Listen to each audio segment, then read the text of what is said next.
The comments will come. Don't mind.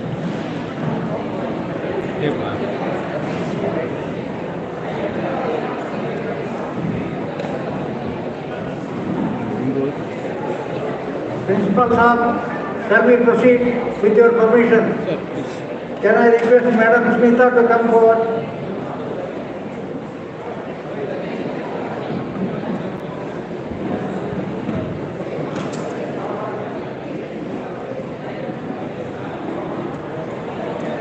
Good morning, everyone.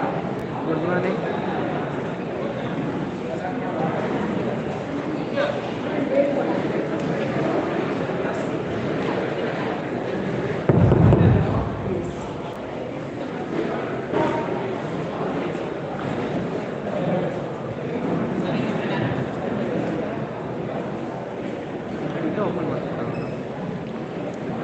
So, Saturday is holiday. You have classes.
So once again, a warm good morning to all of you. So it's a fine day. We had good rains last night, so it's going to be a pleasant day today, right? Okay. So this is the pre-convention for the chapter convention on quality concepts, and as a practice, we should start with the next gen, right? So thank you, all of you, being a part of this. Just to let you know who we are, right? This is QCFI, Quality Circle Forum of India. It's a pioneer institution in the quality circle movement in India.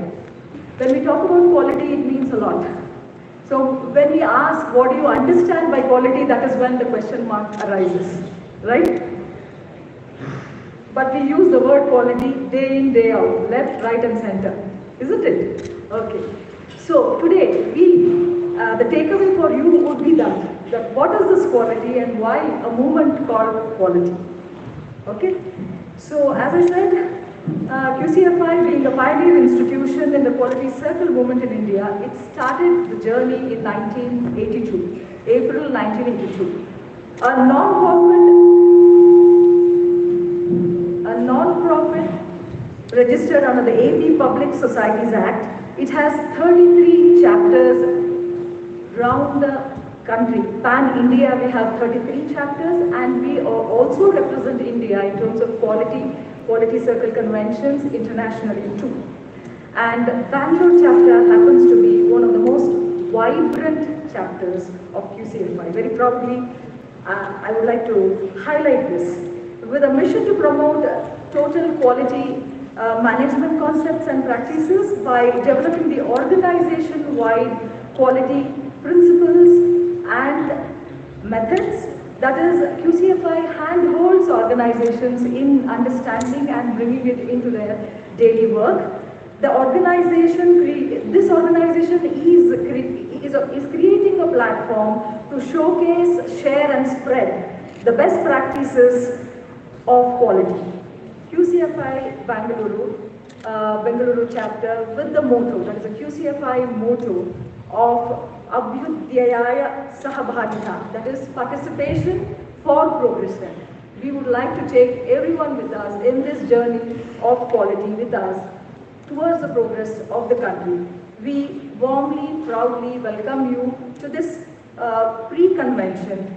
We have with us the industry practitioners, experts, industry experts who are mentors also, and of course the Gen Z with us who are tomorrow. So I now welcome two AIM students from your own computer science engineering to do the invocation and get the blessing for the next 2 days for the smooth functioning of this program. And I would like to thank principal of this illustrious college for having provided this opportunity to share the experiences of QCFI with Gen Z. Thank you.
Thank you, Lakhana Gowda and Bhumika V.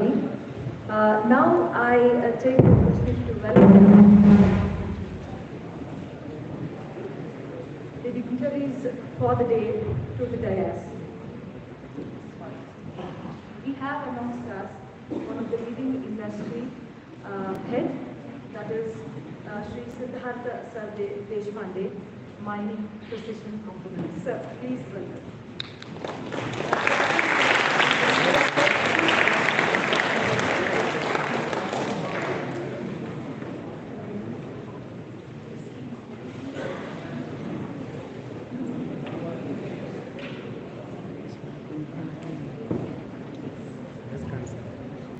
Then we have the chairperson for the QCFI Bangalore chapter, Sri Tej Kumar sir.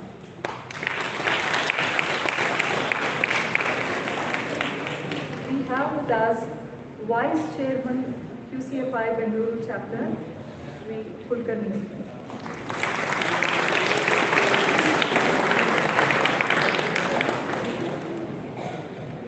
Secretary QCFI Bangalore chapter, Sri Murmisa. QCFI Technical Training Coordinator, Sri A. Kishan sir.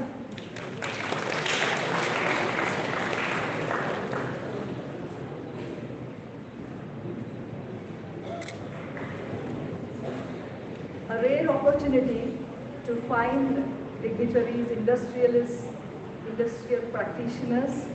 I request all of you to make the most of the opportunity. Anything you want, you can ask them. That is, then the floor is open for you to ask. So I now request Tej Kumar sir to to give the welcome address.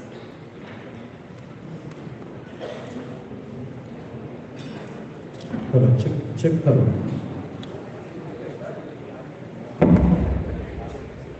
Hello.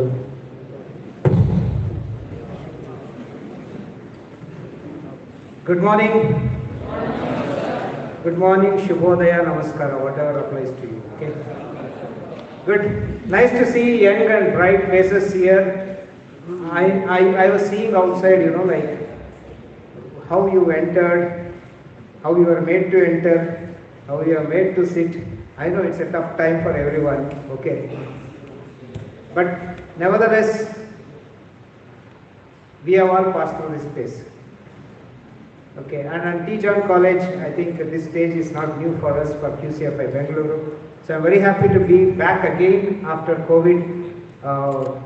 After 3 years break, we have come here. Probably many of you might not be knowing about this because of the COVID situation. But however, I am very delighted to see you all, and at the same time, it's a great opportunity for me to have this pre-convention program at this prestigious college of Bangalore. And today we have with us Deshpande sir. Probably you would have heard about the organization Maini, which is a well-known company in various sectors, be it the automotive, aerospace, precision products. I know most of you are from the IS, CS and electronics, am I right? Anyway, once you pass out of the college, all your programming, all your software, all your development, electronics, whatever you do and develop, finally it has to go to a manufacturing sector. So please have this in your mind. So we have a great gentleman, Sir Deshpande, who is the CEO of Maini Precision Products. So I extend a warm welcome on behalf of QCFI Bangalore, sir. Thank you for accepting our invitation, sir, and being present here for today. So I would request Natarajan sir to kindly welcome Deshpande sir with a bouquet. A big round of applause.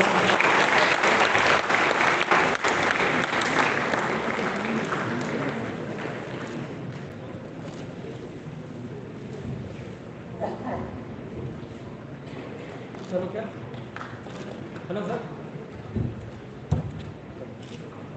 Thank you very much, sir. Probably for many of you, you might be wondering, looking at this stage of Quality Circle Forum of India, Smita has already given you some input about QCFI. Before I talk further, I take this opportunity to welcome our Vice Chairman Kulkarni sir. Today, he is a man, an youngster, who is a retired person from one of the prestigious HAL company, but today he is still serving this Quality Circle Forum of India with such vigor and energy. Sir, I welcome you to this program. Thank you very much.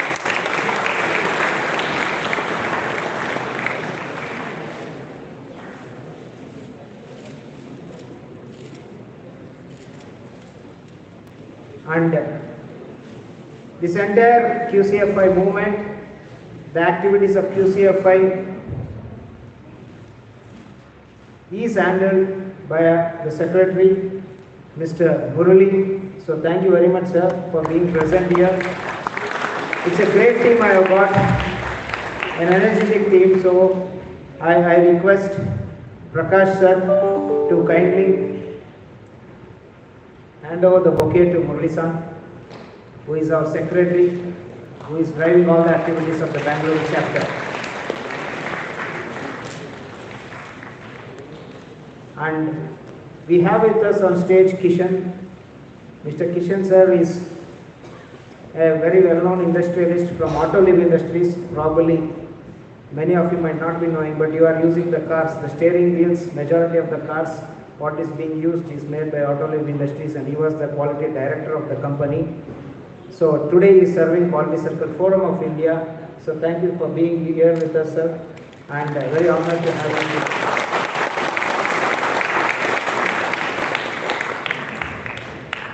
Many of you might be wondering, yeah, please.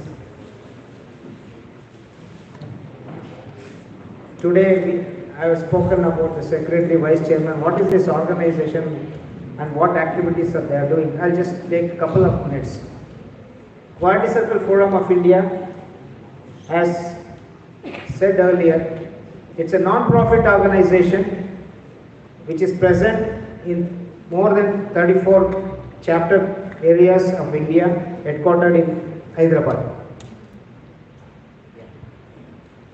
So, this organization is purely meant to promote quality in the industry sector.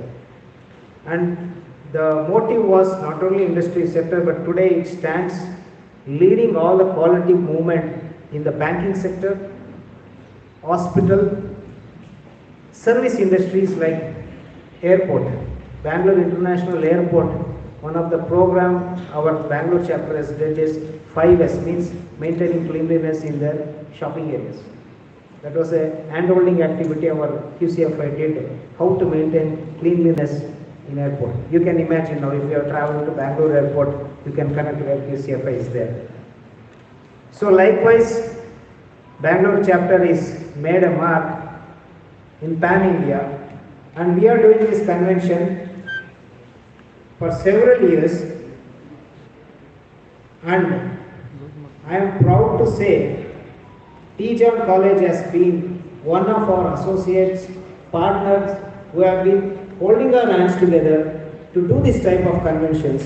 And when you have principal like Mr. Suresh Venugopal, who has, the moment he said we want to do a program, it was an S. And for many years we are doing this. Sir, thank you very much, sir. We are honored to have you help us organize this program. I would request our professor to hand over a bouquet. He is leading the activities, and he is not sitting like anybody else.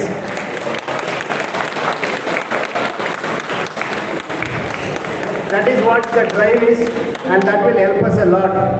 And tomorrow, some of you might go to industry, some of you might go to academic, and you may become professors or one day principal. Probably you can take it blue from here. Thank you very much, sir, for giving us an opportunity to be present here. So, coming back to the QCFI activities, small improvements will bring a big change in your life, in day-to-day life, including your college life. But unfortunately, we don't recognize this. And similarly in industries, since you are studying the stream of electronics, communication or software, probably you are all having a mindset of, a AC environment, a beautiful cafeteria, not here, I said in future.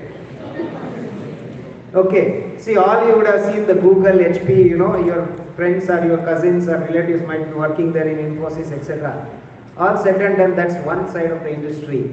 But when you come to the manufacturing sector, the manufacturing process involves people who are working down the line on machines, on equipments, who move the parts, physical activities involved. This is how the industry is, but today automation is happening, lot of robots, cobots, all those things wherein which you are trying to integrate.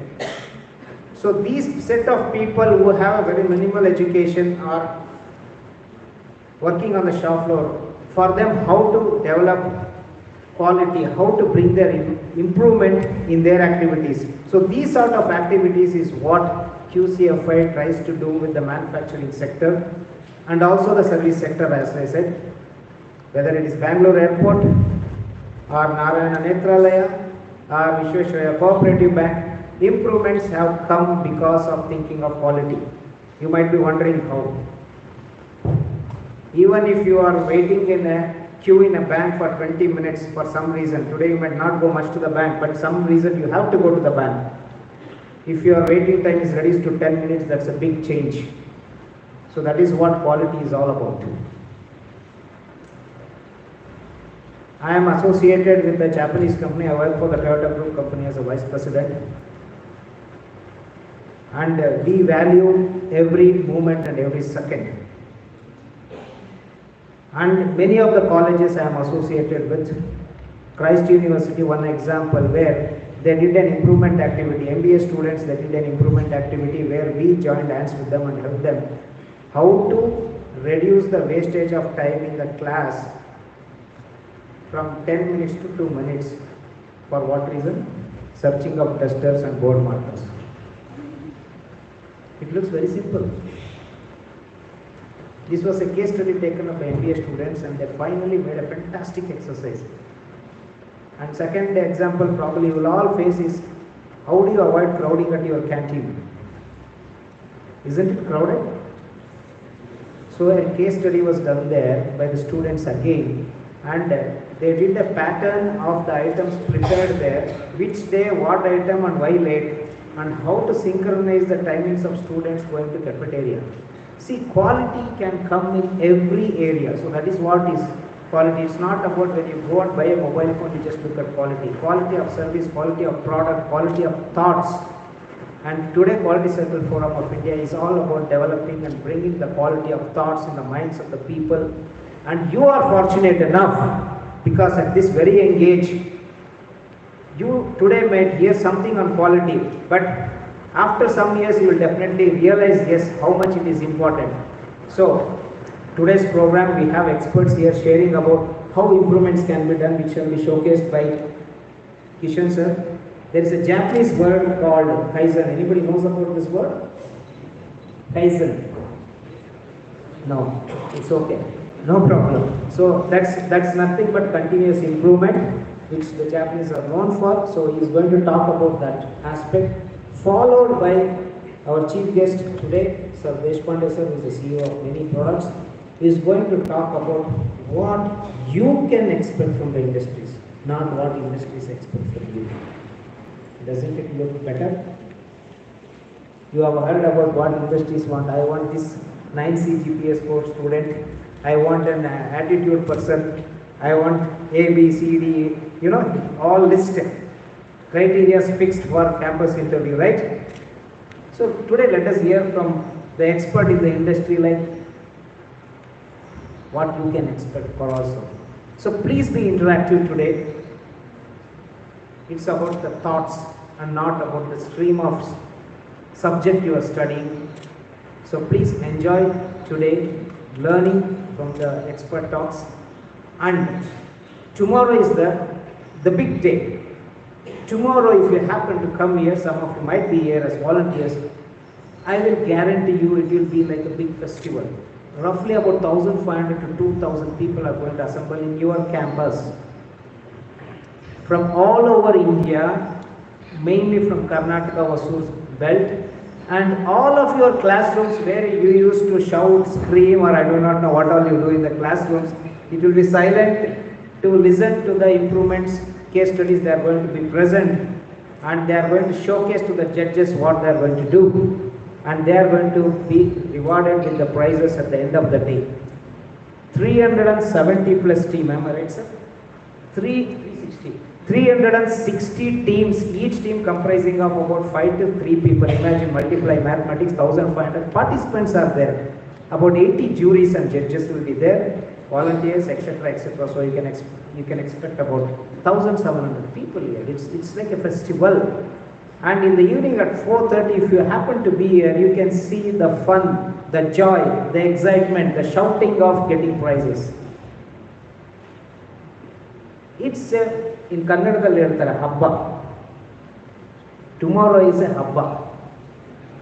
Okay, so adrinda it would be nice if we can spare some time and enjoy, because you won't get this opportunity every time. Okay, so I wish you all the best, and please enjoy the day. And I thank once again T. John College, the principal, the management. In fact, I am telling you with a lot of pride that this is the only college I have seen who talks about happiness, including your chairman. He has come. I suggest and I am confident that you should all give a big round of applause.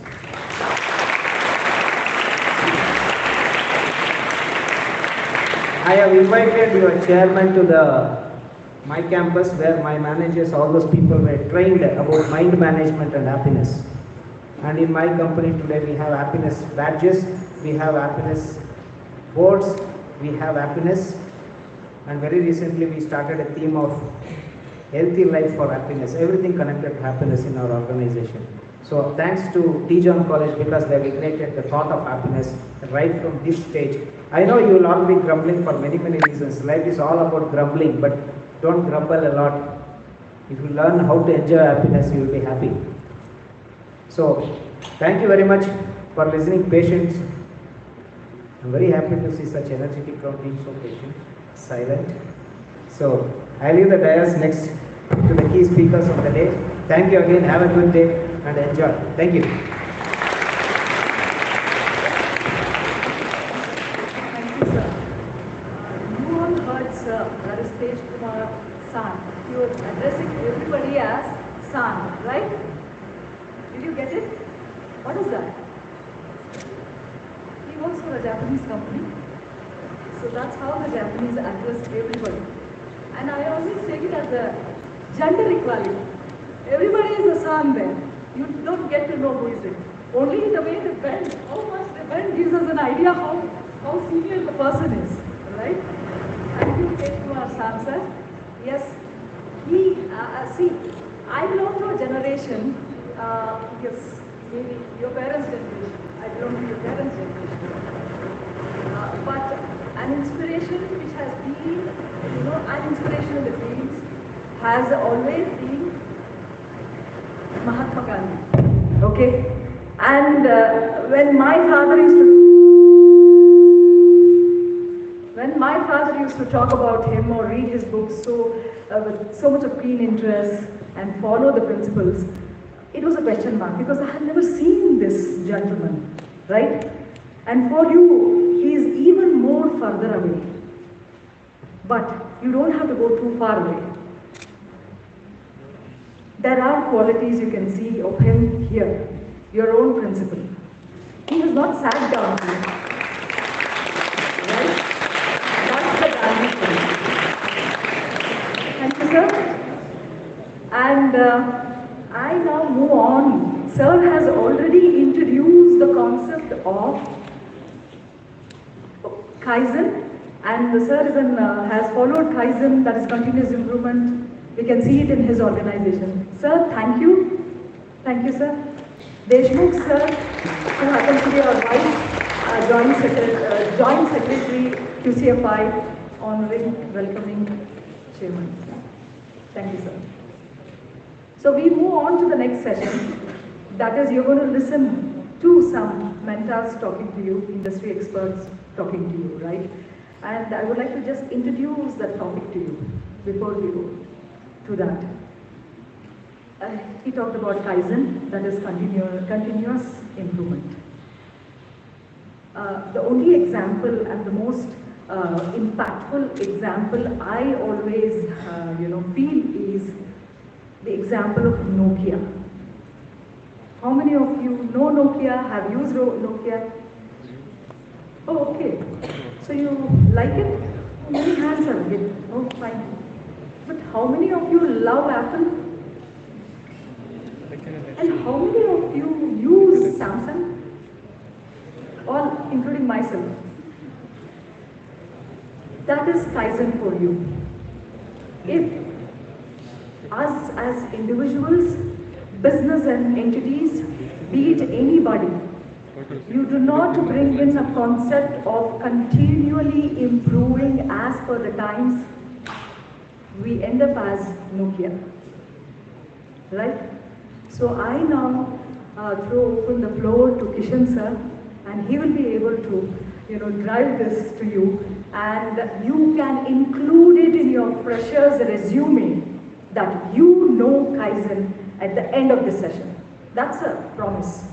Sir, Kishan sir, I would like to give a small intro before I give the mic to him.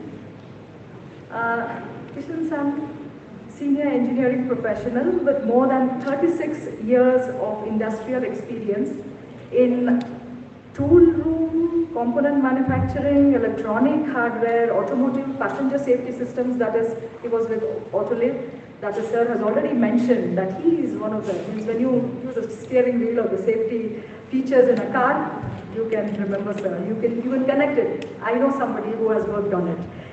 Manufacturers with an expertise in product design, project management, supplier development, quality assurance, and the list goes on. He has an expertise in the industry, in any of the component where you talk about design and development. A life member and a governing council member of QCFI Bangalore chapter. Kishan sir is for us a go-to techie person in QCFI, right? So I request Kishan sir to share his energy with you. Thank you, sir.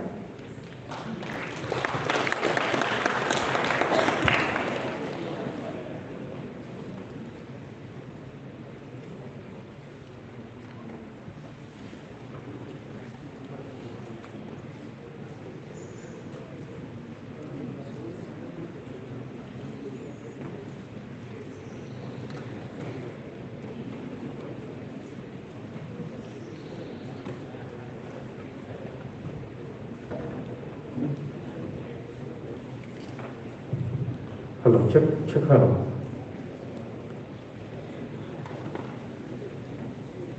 Okay. 5.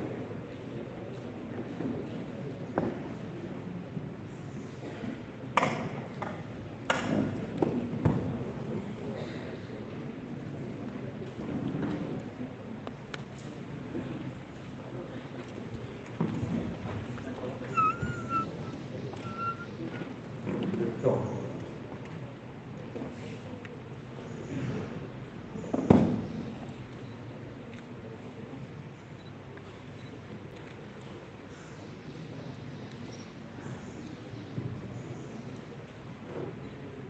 good morning. A lot of people have spoken before me. Thanks to everyone saying some good words. Very nice words indeed. And they said we'll talk about a topic which many of you may not have heard till now. Right? So what is it that we want to talk about?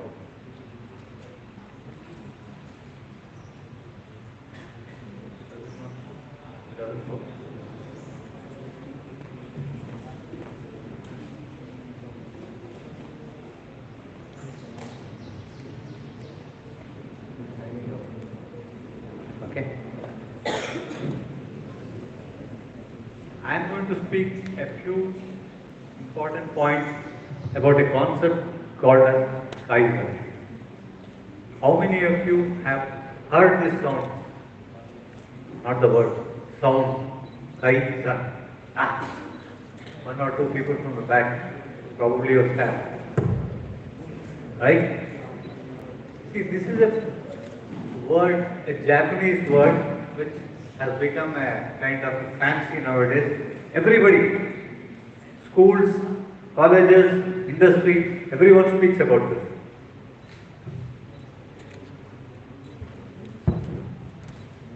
We call Kaizen as a never-ending journey. Right? Have you all done some improvement in your life from last year? Which class are you all in? Which year? First year? Second year? The second year students, what improvement have you done from the first year till now? First thing, sir, I used to waste a lot of time coming to the college. Now I improved it. I have found shortcuts. Right? I have convinced my dad to get me a bike. Next level of improvement. Something or the other. You will always be working on something which makes your life simpler from yesterday to today. Yes or no? If I tell you a shortcut that makes your studying time from 6 hours a day to half an hour a day, would you like follow it or not? Unfortunately, I don't have it. That's a different thing. Okay. See, everybody wants something which will help them to reduce their burden. Yes? Why is the burden? Out of what do you do with the 500 hours you save? There are 100 things to do, sir. Isn't it? So, similarly in industry also, what we save, we put into better use. Always. So, what is Kaizen? You call it a system? You understand a system? Maybe a system. Next. A rule. For example, our friends here, Mr. Sandesh Pandey, he is from an industry where he says that Kaizen is a rule in the industry. Unless you do something to improve things from yesterday to today, you are not worked. That's what is the rule he has applied in his industry. Okay. A mechanism? Probably yes.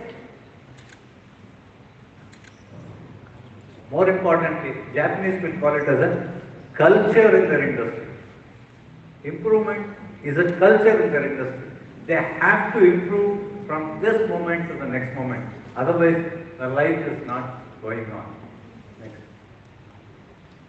In fact, for Indian industry, it became a phenomenon after the introduction of this Japanese concept ever since Suzuki and Toyota came into Indian markets.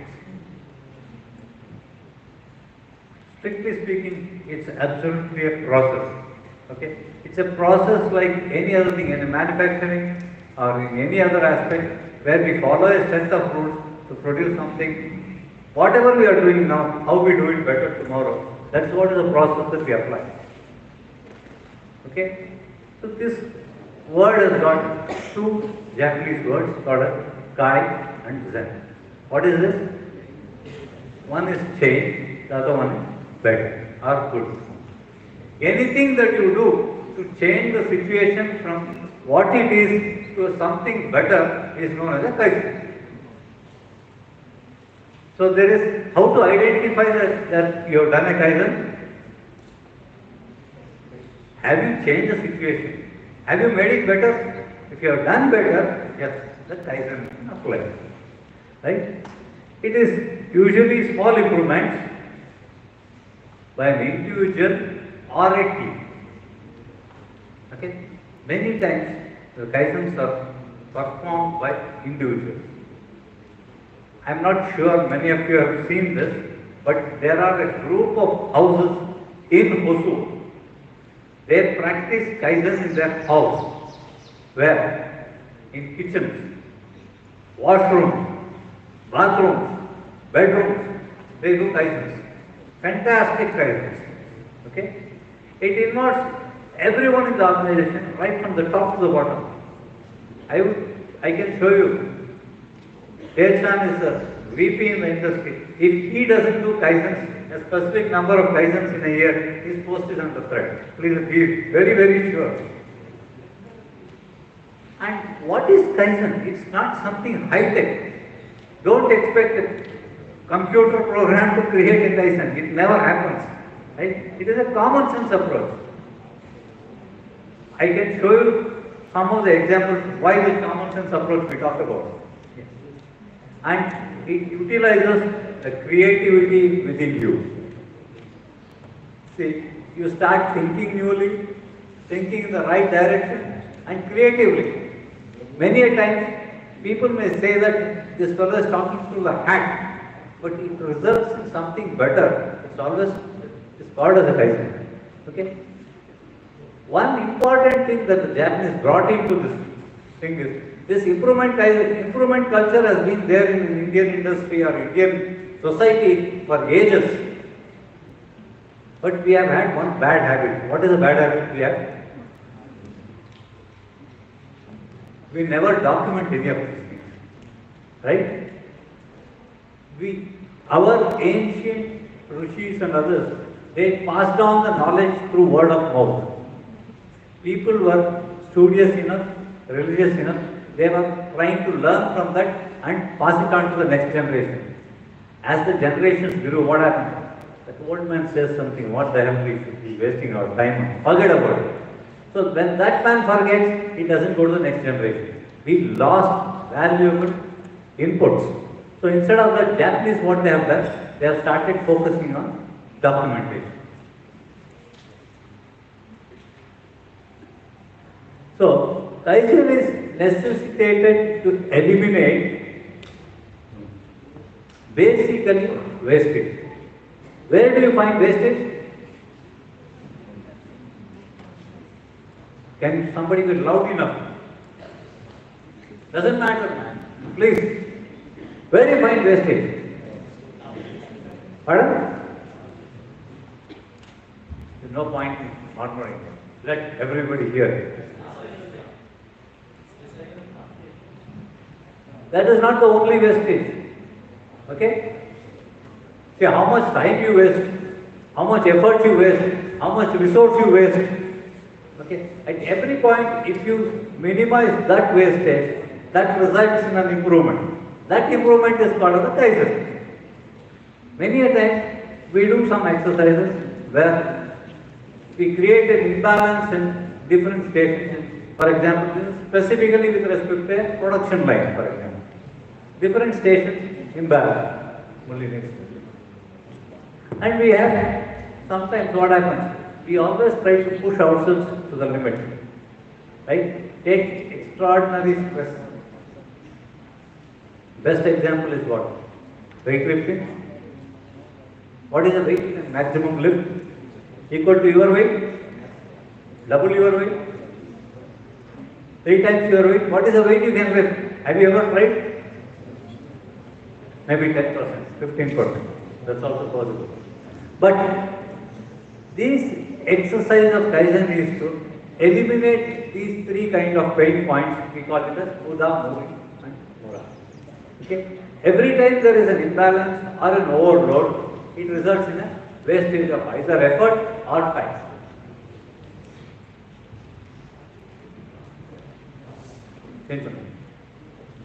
Okay, next. The whole exercise that we do is to identify these waste points and eliminate them. This is the purpose of Kaizen. See, the best example is one of the things. A storeroom in an industry. A beautiful arrangement. They have got various stacking arrangement and everything. They have got so much space. In spite of that, they have put something outside. Why? They produce so much, they didn't have enough place to keep it. So the excess things are put in a place where they have to walk. Right? This is a wastage of all the resources, time, everything is happening. Okay, another example, best example you can show you is, see what happens here. The whole effort is wasted, right? Using a damaged bucket. You bring in water, goes out. Look at that one, his efforts, what is happening? One side is a heavier bucket, the other side is a lighter bucket. Is it easy to work in such situation? Third thing, he's got a limit. He can lift certain weight. If you load him extraordinarily, what happens? The fellow is trained. All these 3 things will result into a wastage of effort and time. If you eliminate that, that becomes an improvement. That we call it as a Kaizen. Right? This is another example. How many of us have seen overloaded trucks on our road? Everybody has seen, right? So how do you solve this problem? First thing what we do, the moment you see that so much overload is there, bring one more truck, put 2 boxes into that and send it. What did it create? You had 2 trucks, one had 4, the other one had 2, so there's an imbalance between them, right? Another person said, no, this is not correct. See, already that fellow has got 2, bring one more truck, put 2 in each. Is that the right thing? Maybe it solved the problem of overloading, but what did it create? It wasted one more truck, right? So, if you utilize optimally the 2 trucks, you can share the load as well as you can eliminate the overload. This is what the simple example is. It is not always as simple as this picture shows. It's more complicated when you come into the thing. I don't know whether you people study this subject called as a transportation problem, which is an important problem that we study in engineering. Maybe some of the mechanical students are there. Later on they will study that. Next. This gentleman, Masagi Imai, he is called as the founder of the Kaizen movement. He is the one who started this movement called as Kaizen in Japan, and he has spread this across the globe. One of the most, valuable customers for him was Tata's Taj Mahal Hotel. Have you heard of Taj Mahal Hotel? What happened? Terrorist attacks, right? And Tata's hired Masaki Imai for a workshop on Kaizen sometime back.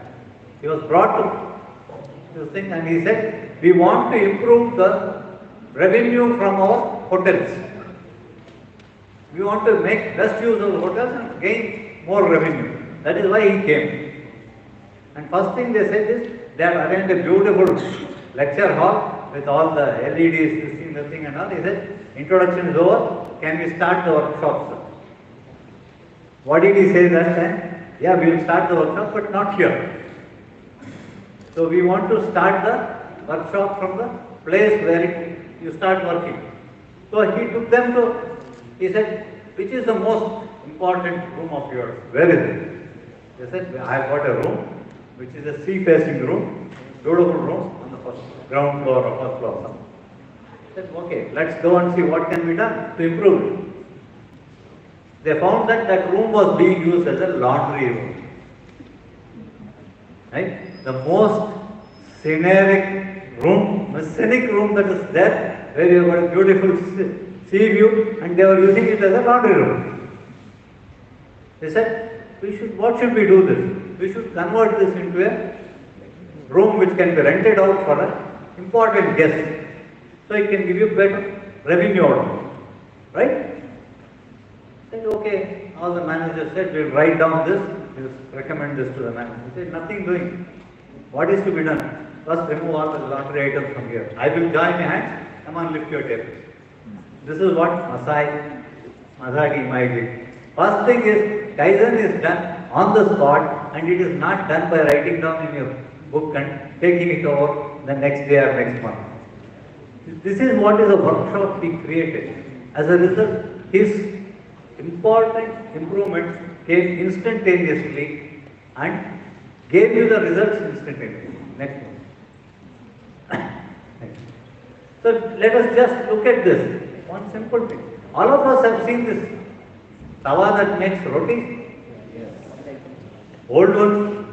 Anybody has gone to the villages where granny makes tawas, rotis and tawas? How do you remove the tawa from the oven or stove? How do you take it out when it is hot? Cloth. Or you got a tongue, right? So see what the industry did. They said you have got a tongue or you have got a cloth. Eliminate that. The housewife is very happy, right? When I can take out the hot one without the help of this. So industry brought in a tawa with a hand. Today you find everywhere a tawa with hand. Right? Have you seen this? Prestige, anything that you see, they brought additional things, some coated stuff and other things. But most importantly, they have put a handle to it. Have you seen this in any of the offices? They have put just a band like that. Why do they put that band there? Any idea?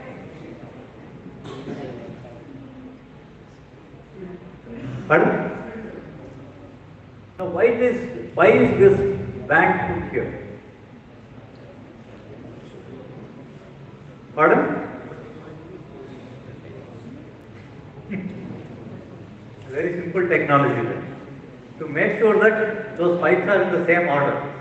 If you replace the pipes in a different order, what happens? The line is broken, right? A very simple way of making sure that the pipes are kept back in the same way. Have you seen this advertisement on TV? What does the kid teach you there? Have you seen this? He helps you that wires that don't catch fire. Right? This is the child's idea of innovating how to make sure that you put ghee into the fire without burning your hand. That's what is the thing that's there. Next one. Link. All of you use this gas stove? Everybody has seen? But how many of you use the lighter? How many of you don't use the lighter but still light the gas stove? Right? See, today's condition is, this is becoming obsolete. These two are at there. The next input, I don't want this, I want only the stove. It has already come, it has become realized, and these are the Kaizens that has happened in industry. It is not by the industry's importance, it is by the housewife's importance. From the kitchen, the Kaizen has come up. Okay? Farming. This is not a joke. This is supposed to be very, very serious thing that happened in Japan. Japan, there was a bumper crop of watermelon once. And the supermarkets refused to take it in because they didn't have storage place. They did not have storage place. So they had to refuse accepting the things from the farmers. So what did they do? One of the supermarkets casually told the farmer, instead of round, if you can get me square watermelons, it will be very easy to store for me. What will you do? If I ask you for a square pumpkin, you say, bloody fellow, you are such a useless guy, thinking of square watermelon, what can I do? But one particular farmer, he said, doesn't matter, I grow like this. He started growing. They made simple boxes which could be put when the watermelon starts as a small thing. They allowed it to grow within a box, and that is the shape they got. And this is a reality that exists. Square watermelons, not in India, good. They have done this. This is a little bit long story here. Have you, many of you have gone, almost all of you have gone to the doctor and you have been checked with a stethoscope, right? Anybody knows the story behind the stethoscope? Why the stethoscope is used? Why do they use it? Yeah.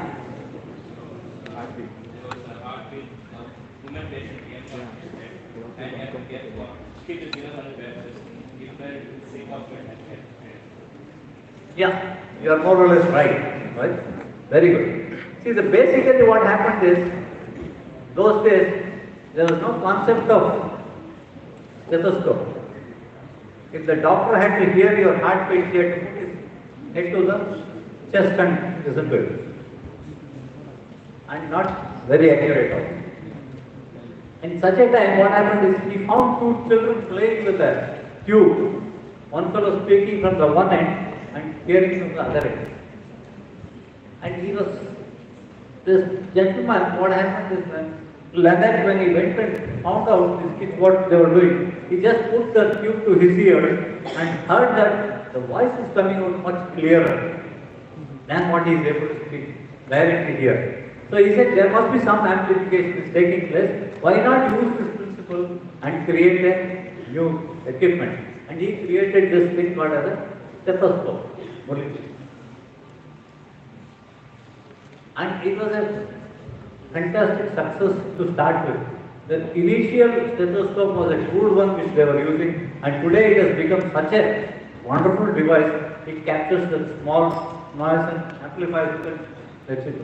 Unfortunately, Laennec was not at all liked by any of the peers. Right? He had a wonderful opportunity to go behind ladies' patients, which he lost. That's what was the problem. Next. So, these quality tools, when you are talking about, we talked about so many quality tools, it is like going to a mango yard. Have you gone to permanent tota. Have you gone and seen the fruits in the tree? Where do you find it? Huh? Sometimes fallen, sometimes they are up, right? So, what do you do with the fallen ones?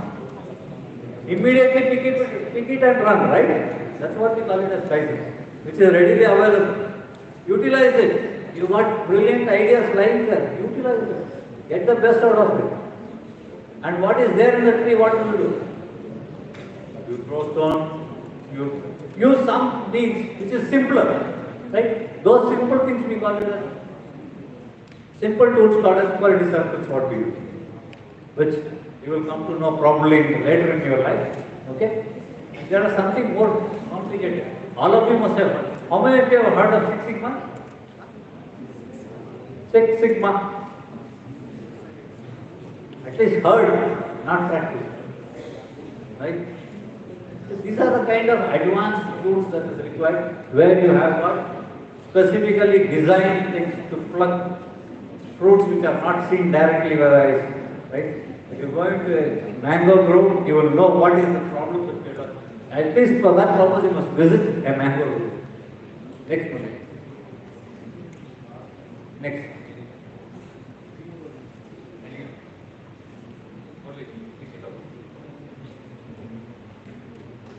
See, usually in industry we use Kaizen as a problem solving technique. Right? Not just an improvement technique. We use it also as a problem solving technique. So when we use it as a problem solving technique, how do you solve problems? What are the first things that you have to do? Identify. Then, first you have to accept this is a problem. Right? If you don't even accept you have got a problem, how do you solve it? First we accept there is a problem and understand the problem. Then we identify causes and eliminate those causes. That's how you solve the problem. Right? Normally what happens in industry, this is a lengthy process. This lengthy process, how we are going to reduce the time is, you apply this principle of Kaizen wherein you find simple steps and utilize it to sort out problems and document it properly to use it for the future generation. Next one.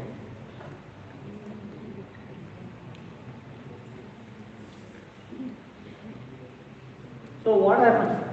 How do you understand a problem? You understand a problem differently from what he understands. Right? The same problem. But if you want to solve it, what happens? How do you solve it? Both of you understand it the same way, then you can solve it.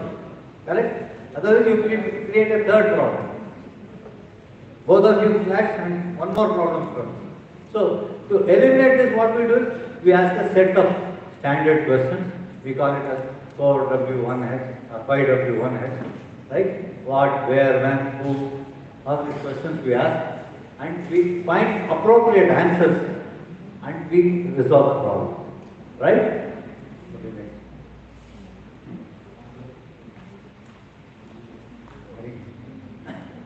We call it as a problem well understood is half solved. When you understand the problem properly, you have half the solution. Maybe a little bit more is there to be done. You will find the actual root cause. Right? The direction to find the solution is clear once you have understood the problem. How many of you have found this? Many of the times, the stated problem is not the actual problem. Correct? You go to a doctor, and what do you ask the doctor? Doctor, I am not well, please give me a medicine. Right? Does he give you a medicine? What does he do? He asks you a set of questions to find out what exactly is wrong with you. Finally, he says, what is wrong with you is not physical. Chalo, Bhagavad. This is the most important, most common thing. Almost everybody drives a bike here, right? Who doesn't drive a bike? There's hardly anybody. So the person who lifts his hands must be driving a car. Next. See, the question here is, we go to a mechanic and always say, complain that something is wrong, right? You say, bike doesn't start is a very common thing that we take it. And that fellow has got his own method of checking what could go wrong. Simple check. And finally he says, when you don't have petrol, it is wrong. The fuel tank is dry, the bike will not start. That's what he tells you since many a time. Sometimes he says, it is 3 years since you have changed your spark plug, how do you expect it to start? Right? But you never go to the mechanic and say, my spark plug is gone, please replace it. You only say that it doesn't start, please replace it. Correct? Do something. So, this is why we say stated problems are different from the actual problems. Next one.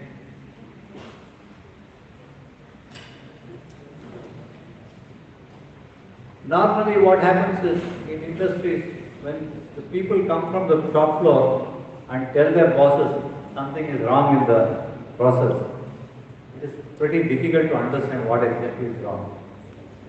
So how do you explain? You are all engineering students, right? You got a subject called as engineering drawing sometimes. Why did you study that particular subject? Sir, I didn't want to study. My teachers didn't allow me to just get away with it, so I have somehow done that. Right? But what is the purpose of engineering drawing? What does it tell you? It tells you how a line can express 100 words. That's what it says. How to express 100 words using a line. This is what is the purpose of engineering drawing. Right? See, that is what we specifically encourage in industry to do for the people. You have to come out when you are expressing or you are stating a problem, instead of expressing it with a 10-minute speech, tell the problem with one picture, one sketch, one drawing, or one sample itself, what has gone wrong. That's what we mean. Yes, ma'am. So once we understand the problem, what do we find? No. First you have to find out why it went wrong, right? You have to find out why the thing has gone wrong. See, that is what is called as the actual reason which says why it went wrong is called as the root cause. Right? Once you solve the root cause, that means you have eliminated the virus. That means that it is going to be like a cure for the thing and it's not a pain relief. Next.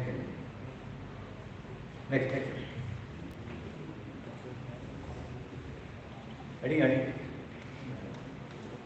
Okay. These are all some of the things that you find here. Probably doesn't help you to, it may even confuse you more. I have not explained you much on this because there are different steps that is used to practice Kaizen as a problem solving technique. Okay? Next. So if you have a problem and there are causes for this, like this, how many causes will be there for a problem? For example, a bike doesn't start. How many causes can be there for a bike not to start? Many. So there could be something which you can imagine also, right? So there were causes and you have to evaluate to see what exactly has happened in your bike. My neighbor's bike did not start because his fuel tank was dry. What happened to my bike? Somebody stole my spark plug, that's why it didn't start. Right? It could be different things. So once you know the actual cause, what do you do next? You try to eliminate it. Right? Elimination of a cause. It is a creative thinking that comes into it. Different ideas you can put forward and try to find this different solutions to your system. Normally, all solutions may not be possible, right? If I think of a solution, I have to evaluate and see whether is it really feasible. The best solution I have is to change my vehicle, to have a smooth ride. Unfortunately, I can't afford it. Okay? It's a feasibility problem. Sometimes what happens, adaptability. You want to have a smooth ride, you buy a Mercedes Benz. But unfortunately, on my road, Mercedes Benz cannot come. The road is not wide enough. That is a problem. Right? These kind of things will happen. Once you have found out the appropriate solution, implement it and then you spread it across industry. For example, Sir was talking about they reduced the time for restarting the class, between the class, from 10 minutes to 2 minutes by eliminating the subject time for listening. That was done in one classroom. What is the next step? I have got 230 classrooms. The real benefit comes when I apply it to all the 230. That we call it as horizontal deployment. Right? Yes. So this is what we call it as a standardizing the solution. Right? That is how it is done in anything that is produced in mass. Next question. See, what happens? How do we preserve the knowledge that we gain by doing this exercise? That is what I call you as a documentation. Because some of the very big industries have got a data bank called as lessons learned. You also have got a data bank in your brain, which is called as lessons learned. But unfortunately, we try to format that every now and then, right? You learned something. Probably what mistake you made in your arithmetic class in the second standard is still there in your head. It will never go off, right? The data bank is still right. Something which you don't want to remember, that goes out. Okay. In industry, this is used as a motivational tool for the people. Okay.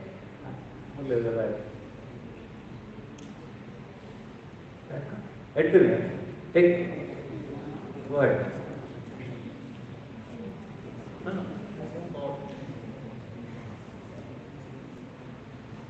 See, what happens is in many industries they use it as something called as a suggestion scheme.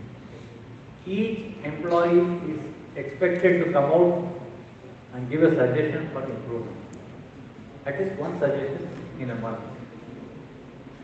If I have 200 employees, I have 200 suggestions in a month. And some people are, the requirement in these industries is irrespective of the level, suggestion has to come. From CEO to yeah, next. See, a simple example I told you, Kaizen.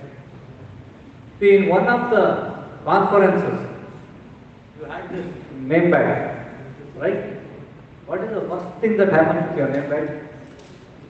You beautifully write your name and it is turned backside, which is a blank. Right? One guy found a beautiful thing. What he had written on the other side, he just wrote it on the back side of it. So whichever side it turns, you have the same thing. I will write this. Next time you go and wherever you use this badge, try this. And this is a very important thing that we are supposed to do this in the serious batch. And this is a kind of a documentation which we use, and this year also we will be using it. Tomorrow some of the people will present this. Next one. Some of you can see the sketches. I was telling you what is the engineering drawing. This is what happens when we don't do a drawing. We draw it the way we see it. You have seen the olden washing machine. All of you have seen new washing machine, right? Earlier there used to be a washing machine. Next to it there used to be a dryer.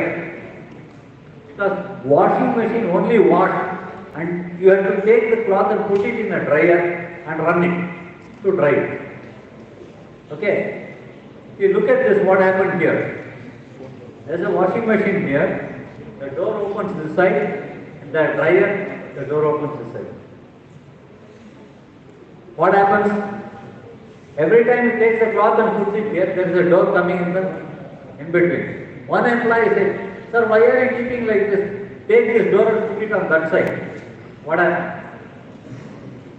Look at the ease with which the thing starts working. You can just pull out the cloth and put it into the dryer. This has become a standard design for any dryer. When you are putting a washing machine plus a dryer, it is always that the doors on the opposite side. Okay? So there are certain benefits. One of the most important benefits is whatever one learns and implements, it is useful to the entire industry. And everybody in the industry, everybody in the institution is involved in creating this. And what happens? When you do certain small improvements, one of the most important things that happens is it's a moral booster. Right?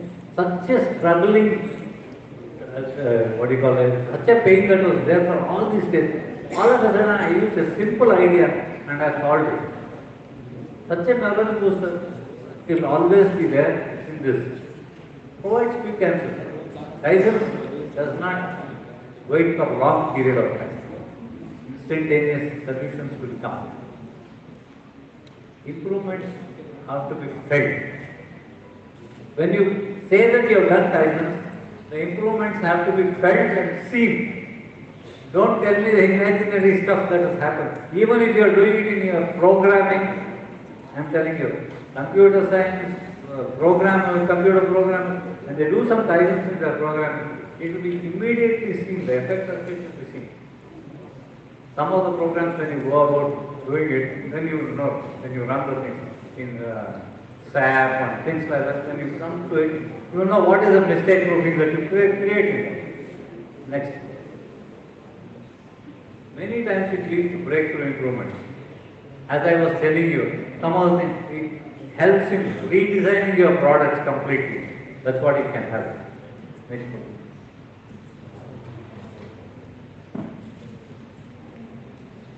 So, totally when you are looking at it, what happens is, a Kaizen is, it creates a culture of improvement, whether it is in an industry or in an institute. It is not restricted to industry alone, right?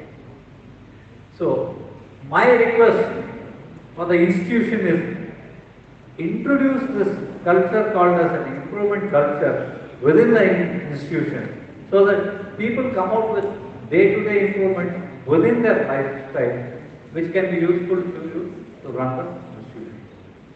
Okay. I am sure many of the things that we spoke about now has gone above your head. Try to observe whatever came in your ears would be helpful in the coming days. Let's do a much bigger session when time permits. Okay? Thank you very much. Whatever you want.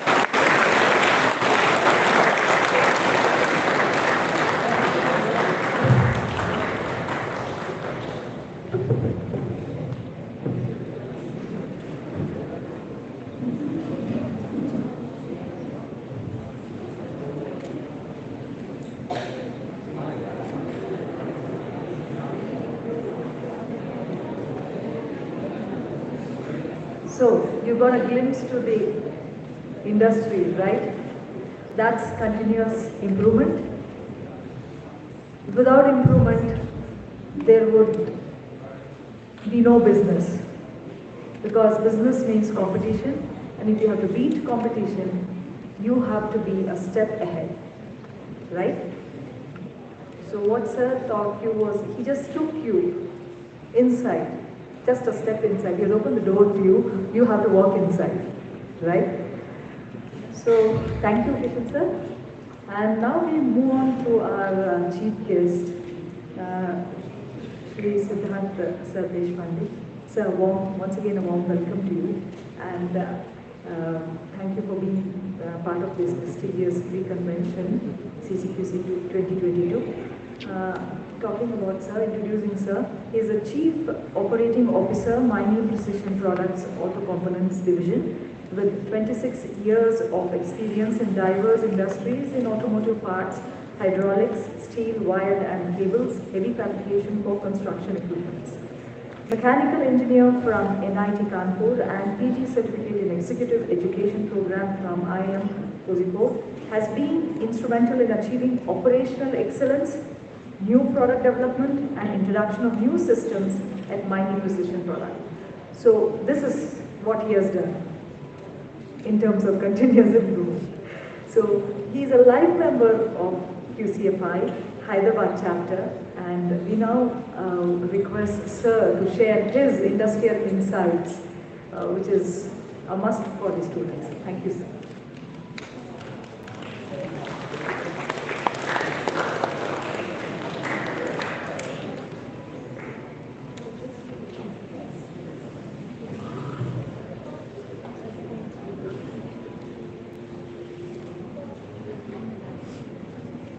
Good morning. Good morning. How many of you became engineer because want to become engineer? How many of you are passionate about engineering?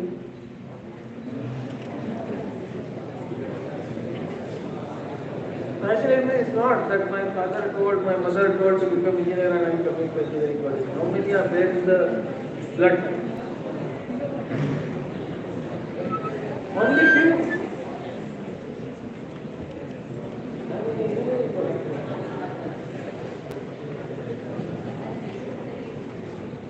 Okay, so before we start,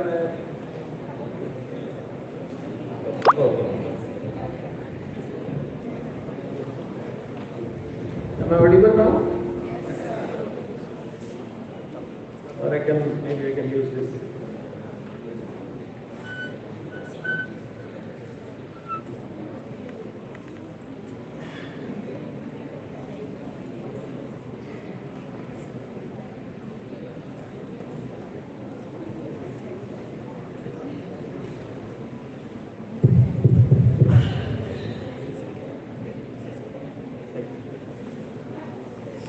So before we start, I would like to extend my thanks to Mr. Desh Kumar, Mr. Modi, Mr. Kishan, Mr. Kulkarni for inviting me here, and the most important, when we call Vedagopal sir, that is, it's the Guru's place. So when I come to engineering college, earlier also I had an opportunity from QCFI to visit one of the engineering college, and it is a very passionate place for me because all after 27 years of experience, I still feel that the first thing I am there is I am an engineer, whether it is mechanical or this thing. So engineering fraternity itself is a passion for me. So when I am becoming among young people like you, I feel myself also younger by 30 years with you. So presently, yes, there is a vast generation gap between us because my daughter is studying at the same level what you are there. She is also in the computer science final year. And when I asked her, okay, I am going to engineering college, she told, don't come to my college. So that generates, that gives the generation gap. Okay, when I told you, okay, you are not there, probably I will visit next time to your college. But I'm really happy to be there with you here. And how many are you from computer science and how many are from, can you raise computer science? Okay, good. Almost 70%.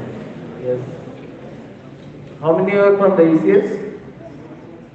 Electronics, communication. The majority is computer science. Very nice. Now, in coming few minutes, they will come to you, and I want this to be an interactive session because what you want, the agenda given to me is not to speak, but to answer. So, I am not here to make a speech for this thing, so I will have more interactive session with you. But I just wanted to note down, what do you expect from me? From industry, and not only from industry. When I say industry, it is from society, because it is not, don't look at that I am representing mining and I am a mechanical engineer, so it will be only mechanical, and this person is not in my field. I am from computer science and he is from mechanical engineering, so it's not like that. We can be interactive, but let me understand what is your expectation. So, any one of you can ask so that we can try to answer those things and we can address those topics.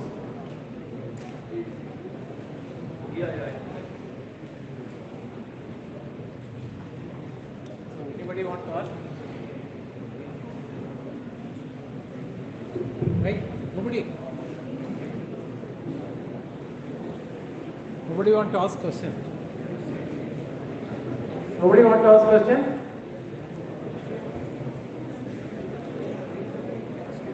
Good to know. Mostly I think that all these students are the front benchers. They are not the back benchers. How many of you are front benchers?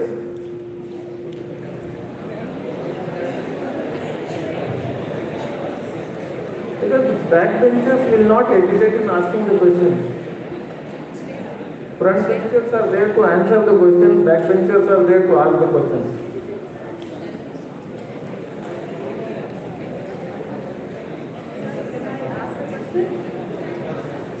A chance was given to you and you did not take it.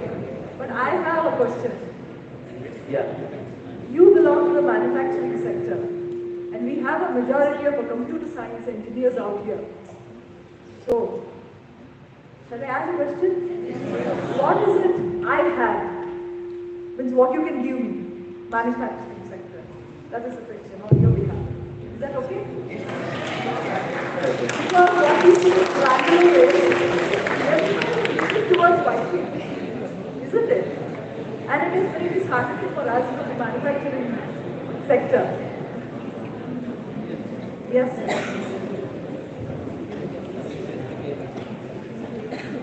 So,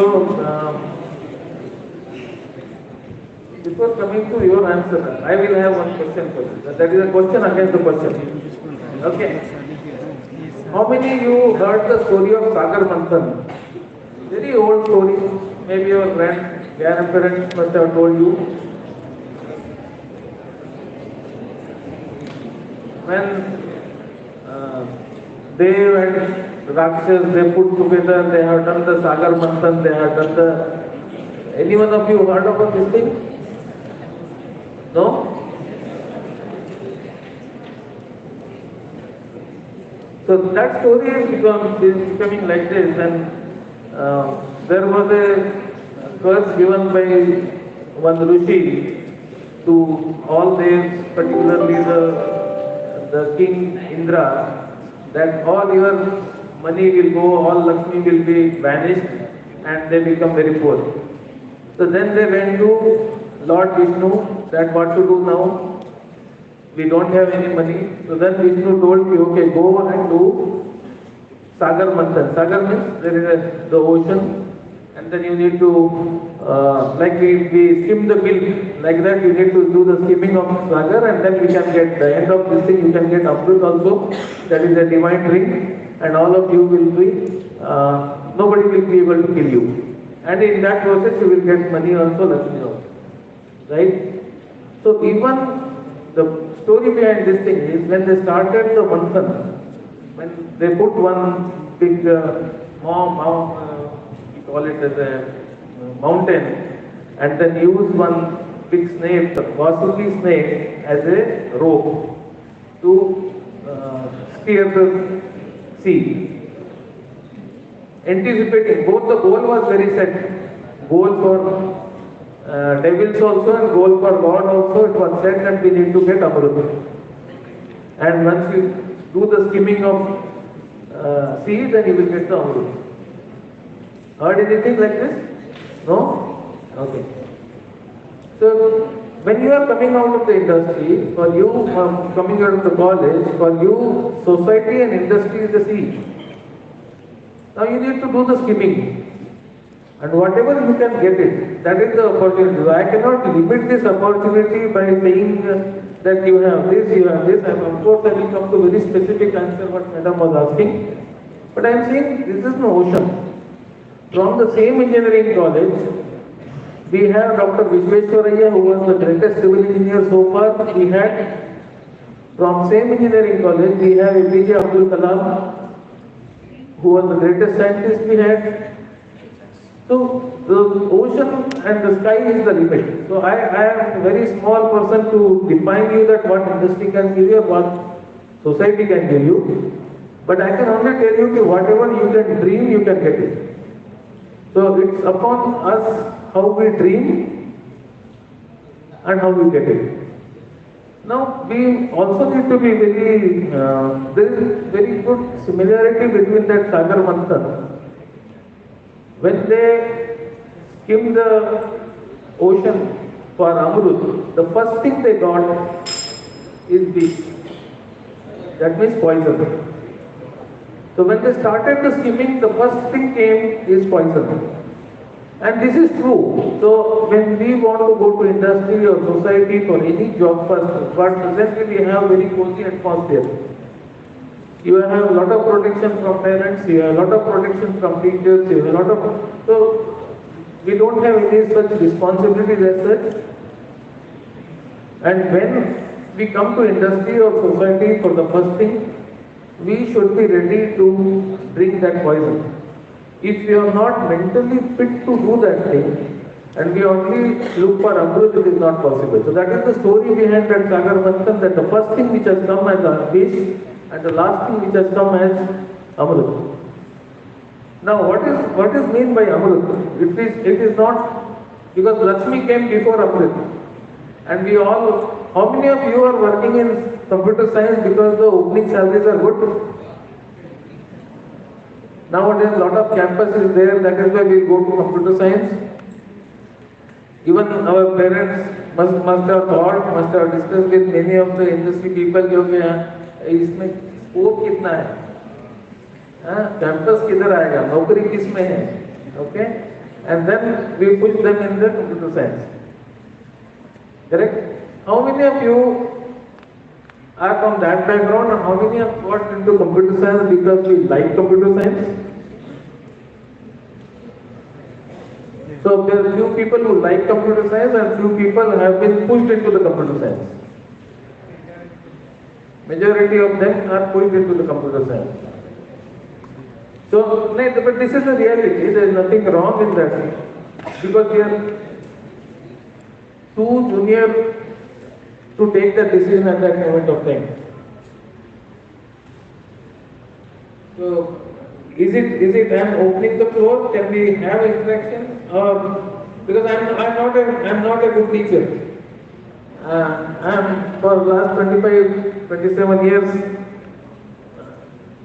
I've been good operator. I've been good on machines. I've been good on systems. I've been good on management with various industries and this thing. But what I like most is the discussing on the engineering front. And when we call it as engineering, there is a equation. Engineering science does not have a précis writing, a paragraph writing, an essay writing, all that stuff. No. We have x plus y is equal to z, y is equal to mx plus c. These are the equations we found it. Yes? So what we do is there is a, when we see as a human being, why I have opened this topic is when we are talking about why you want to become a computer science.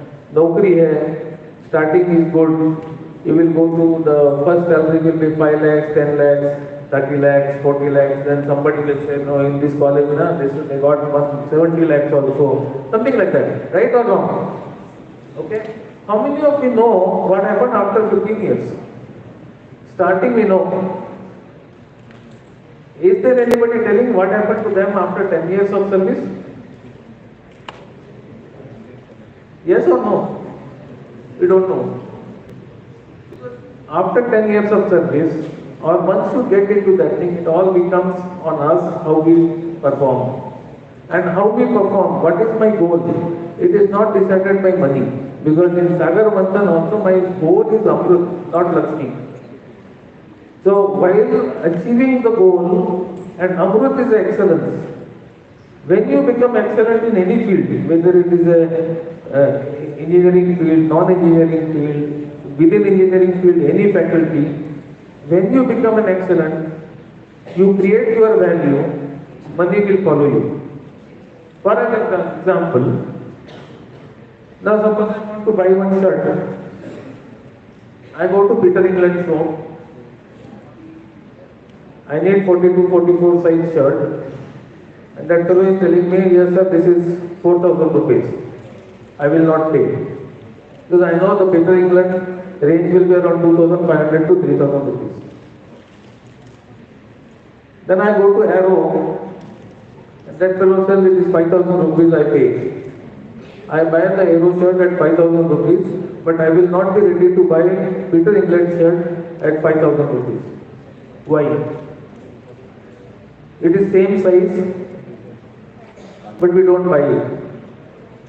The reason is what value we perceive. When we go to Kodak or we go to Arrow, we perceive some value. I am ready to pay 5,000 rupees for X. I am ready to pay 2,000 rupees for Woodland shoe, but I will not pay 1,500 rupees for Bata. Is it yes or no? We do that? Most of them are girls, so I can't say because their girls can go to anything and they can buy anything. So if they want some dress or this thing, they will not choose. If I am getting Peter England, I get Peter England, and I get this dress today and I get that dress tomorrow. That's why I don't have to open that Pandora box. But this is the fact. So what happens is how much value we are creating ourselves, that is important. And then how do you create the value? How many of you are having bike? Motorbike? When did you thought to buy a bike and when did you get the bike? What was the time frame? I wanted to purchase a bike. I went to my father. Okay, Dad, I want bike. Okay, beta, take this thing. Tomorrow you will get bike. Does it happen like this? It has taken some time. Before that thing you must have thought how to tell father. He will ask something. Before even going to father also, that concept, that idea has come to our mind and we call it as the back of our mind. And as anatomically also, our brain has got 7 compartments. The one which we are using today now is only the frontal brain. Frontal brain is one which we are seeing, whatever the senses we have, whatever we smell, whatever we hear, whatever we feel, whatever we see. Those things, the responses are coming from the frontal brain. Remaining 6 compartments are being used for giving input to the frontal brain. Now when we think, I need to buy a bike, or I need to ask bike for my father, or I need an Apple iPhone, that idea comes to my mind and then it gives a pulse to the frontal brain and you start thinking how to ask. Suppose you are in the college, definitely how to ask. When you come out of the college and you start getting salary and you find that okay, EMI is again higher than the salary. Because always we think higher than our income. My income is 20,000 rupees per month or 50,000 rupees per month, but my EMI will be 70,000 rupees per month. So we start thinking when it will come. I will get next year increment, I will go for next job. He is asking that company is giving 30% rise. All that things come. But if I am thinking of getting a bike today, if I am thinking of buying a small home today, if I am thinking of buying an Apple iPhone today, it is not immediately possible, but that pulses are going to our frontal brain continuously. You will not be keep thinking about that thing every time. But it is your subconscious mind, whenever you get the money, whenever somebody is gifting you for birthday, you will start thinking, I will save it for that purpose. From where that thing is coming? Because that thought has gone into your back of your mind. We say back of our mind, this is there. And that back of our mind is not only a phrase, basically it is an anatomical thing that there are 6 compartments which whatever we think, that is preserved there and that will push the frontal brain to always act towards that. So what is important is what we are dreaming. So when you are going to come out of the college, what is your dream? What you want from industry? What you want from society? Many of you can be IAS, IPS people also. It's not required that all the computer science engineers should only do programming or only go for networking. There is a vast opportunity available in all these areas. So first thing is important is what is my goal? So you need to set the goal. That is the first thing important you need to do. Once you do that goal, many times you are not aware. Don't ask your goal with your parents. You need to dream your goal, close your eyes, spend some time, dream what you can do, and then do it. Your goal cannot be 2 years, 3 years achievement. Your goal has to be 20 years achievement. What you want to become after 20 years from now, that is your goal. What you are going to get immediately after engineering college, which company, whether it will be Accenture, Google, Infosys, that's not the goal. But you want to go, what next? Where you want to see yourself after 20 years? Which area you want to take your family into? How you are going to guide your next generation into? But before that thing, where you want to become, that should be your goal. And once you set your goal, the next comes the hard work for that thing.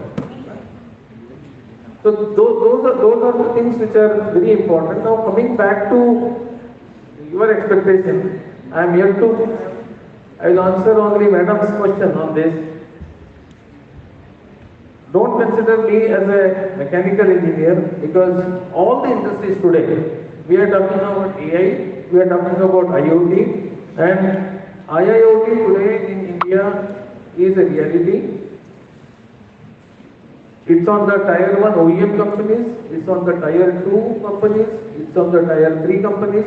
And when we see tier 1, tier 2, like if you take the example of Toyota as one OEM company, Toyota will be having a 600 sub-suppliers. Those 600 sub-suppliers will be having around 1,800 or more. Each one will be having around 10. So that's 6,000 tier 2 suppliers. So one industry has got around 6,000 to 8,000 sub-suppliers category.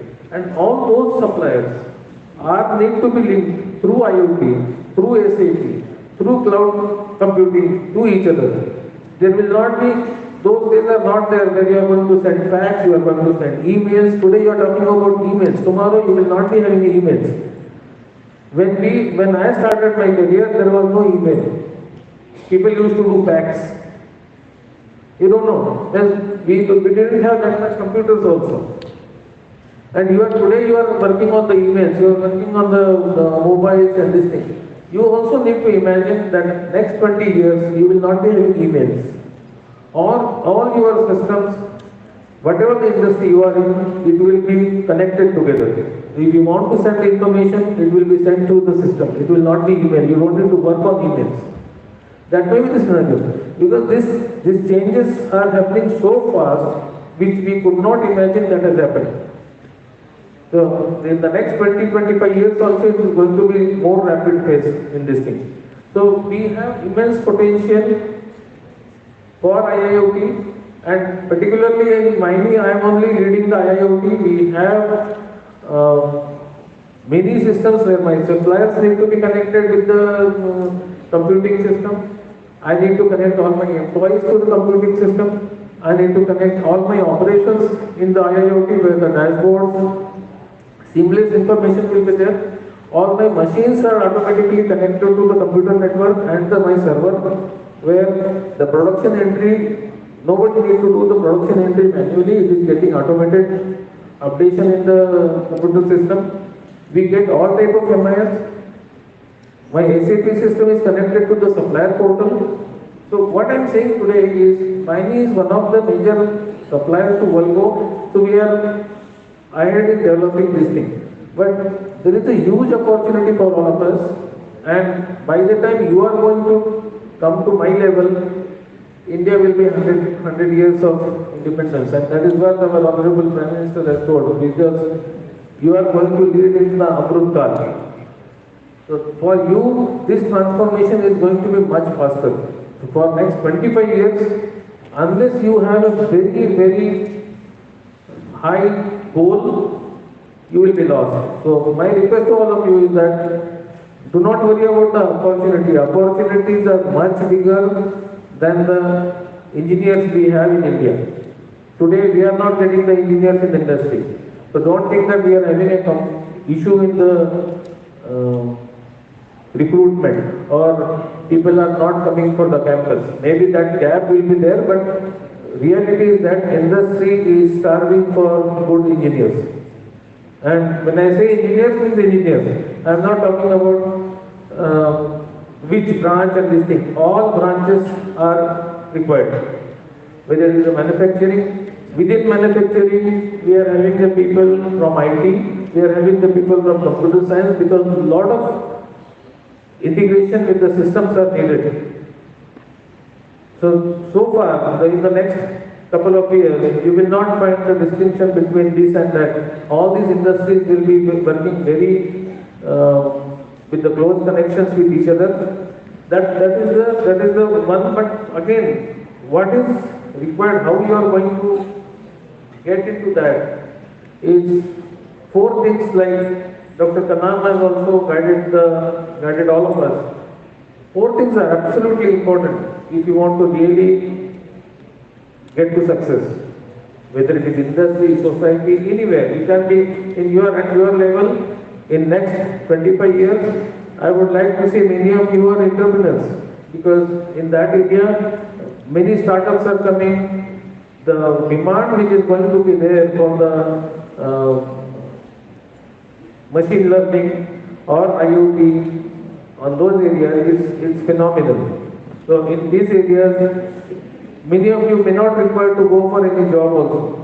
Many of you can start your own career, your own this thing, you can give employment to 50, 100, 500 people. So that is the reality today. So many of people who started career with me, they are also entrepreneurs, they are also doing service to this nation. So the thing is, but the four things which are absolutely important is you need to have a goal. If you don't have a goal, you cannot blame others. Second thing, hard work. Third is acquire knowledge. Don't consider that 4 years of engineering and done. No. Every 1 year which you are learning this thing, you need to acquire knowledge. You need to learn something new. Whatever the field you belong to, it doesn't matter. That is, and the third is perseverance and success. One thing is very clear. If you have a positive attitude, that will not guarantee you success. I am repeating, positive attitude will not guarantee you success, but negative attitude will guarantee you failure. So, need to have a positive attitude.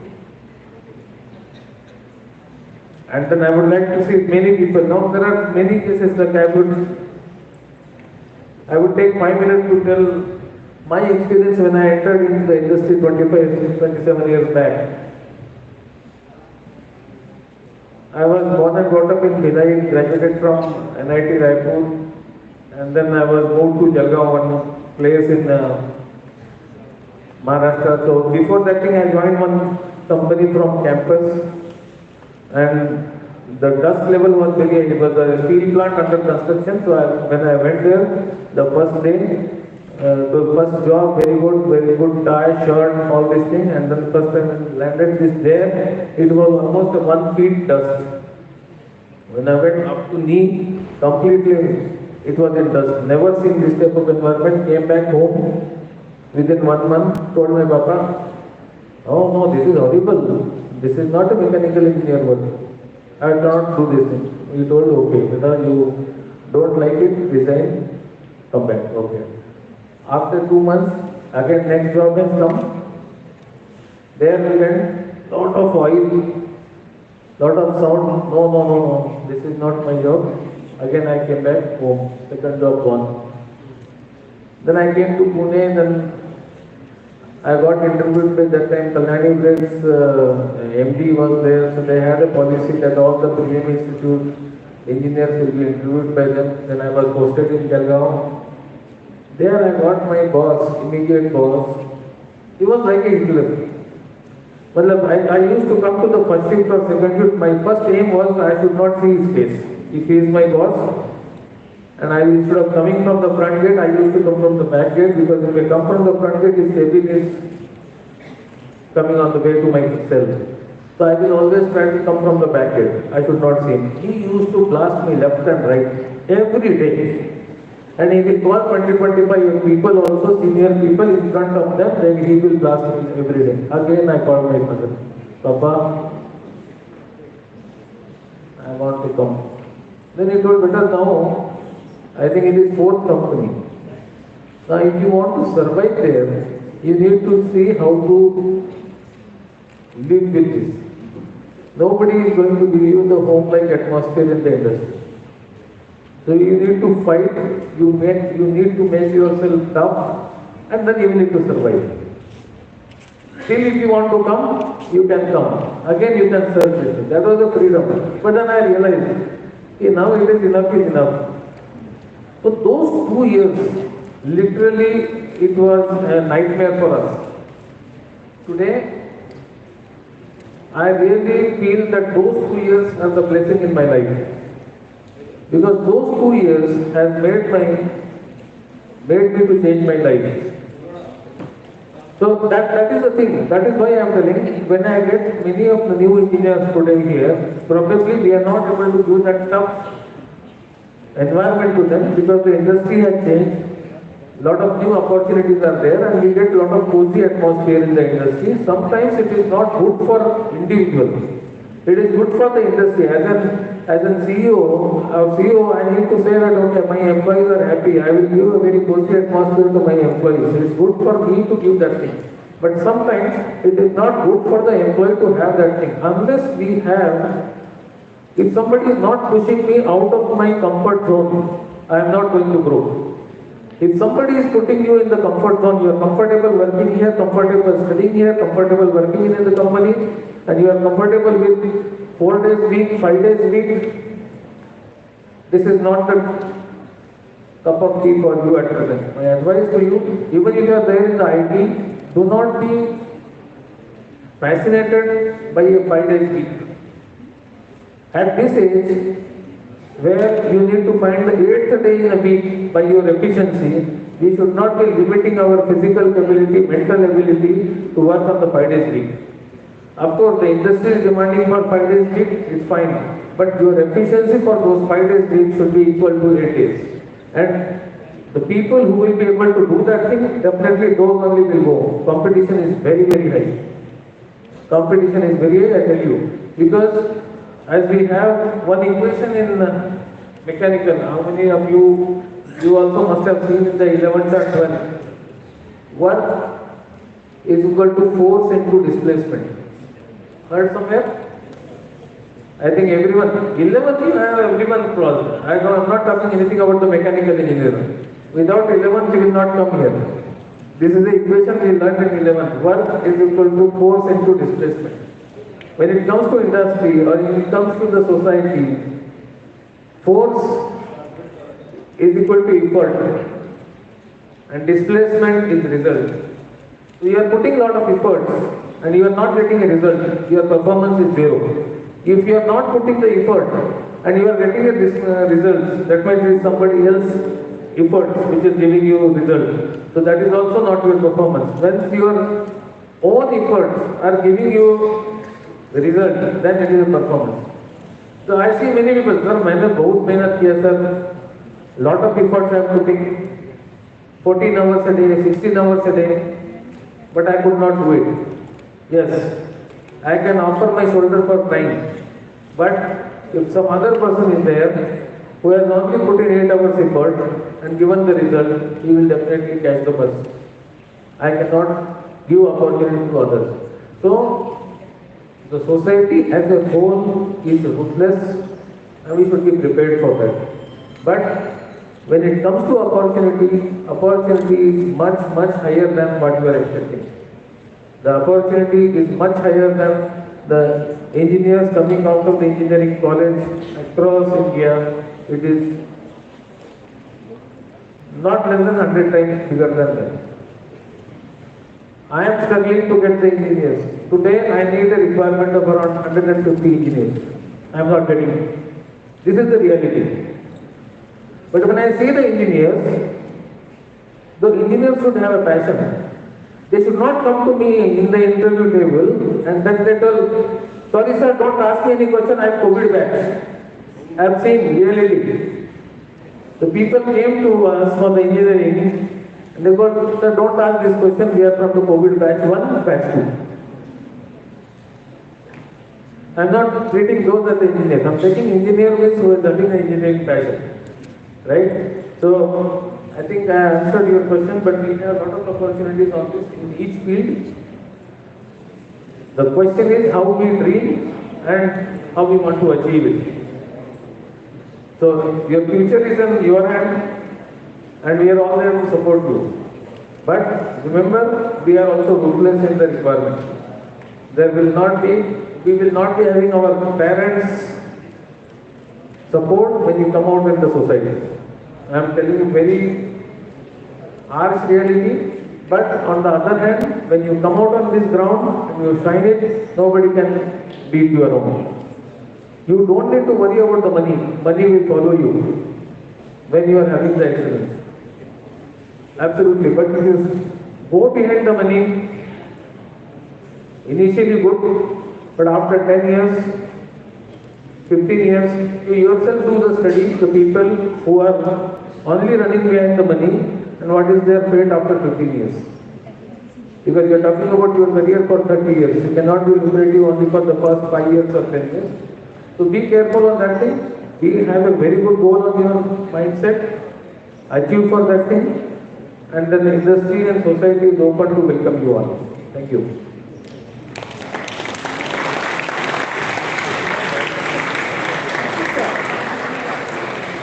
That was the only question, but I think sir gave us a complete 360-degree, view of what you can expect out of this industry, right? So it is an ocean out there. It's an ocean out there, and you just have to learn how to dive deep. Yes, sir?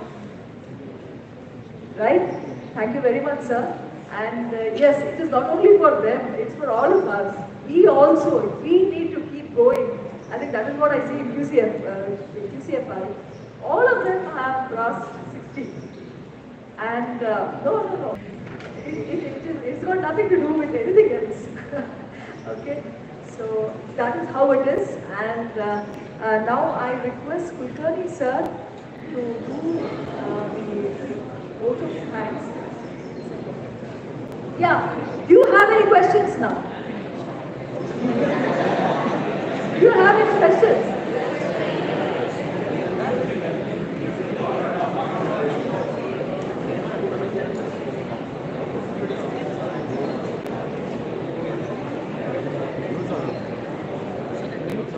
Any questions, please? Any doubts, any clarifications? If you don't ask any questions, we are missing many things. Please raise your hand, any questions are there. When we are entering to the organization tomorrow, industry tomorrow, or any institution tomorrow, you will definitely have a lot of problems. Please remember, clarify your doubts. Right now, experts are available. Make use of this opportunity. That is okay. Perfectly okay.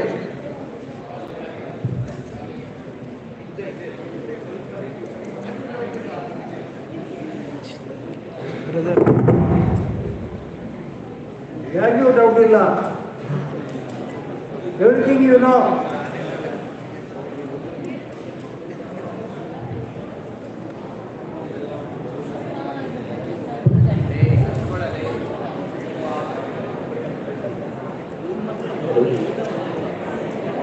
So my question to all of the guests present here, because they've all worked in the industry for a long time, they've also been in management as I've heard from sir.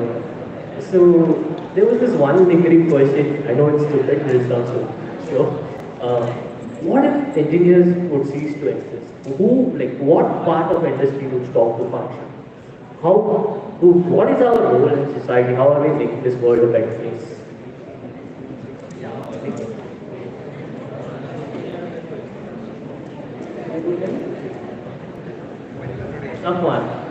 Someone. Okay, thank you. But for engineer, nothing is going to be non-existing. Engineers are creating this world. So for you and me, there is no branch, no society, no field is going to be non-existence. We create new and then we leave old. So it's not possible for us to, or for society to leave engineers. Engineers are the creator of the society. Do you have this confidence? We create the new world. It's none other than engineers. We have the ability to create a new world. Today, from the ancient days to today, we are there. Whether we call those rishis also engineer or not, the degrees, designations, names will be different. But as Mr. Kishan told, like this small improvement, big improvement, Six Sigma, innovations, and ultimately all this is majority driven by engineers. So there is nothing is going to be non-existent in society. Yes, there are some sectors which will go undergo change. Like when we are going for the EV model, particularly in India, we are highly depending on the fossil fuel import. We are going for the very good innovation in the hydrogen fuel. We are going with the blending of ethanol with petrol.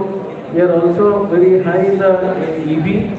So there will be sections where like IC engines will come down, but it will be supplemented by EVs, it will be supplemented by hydrogen vehicles, that will be supplemented by the ethanol blended vehicles.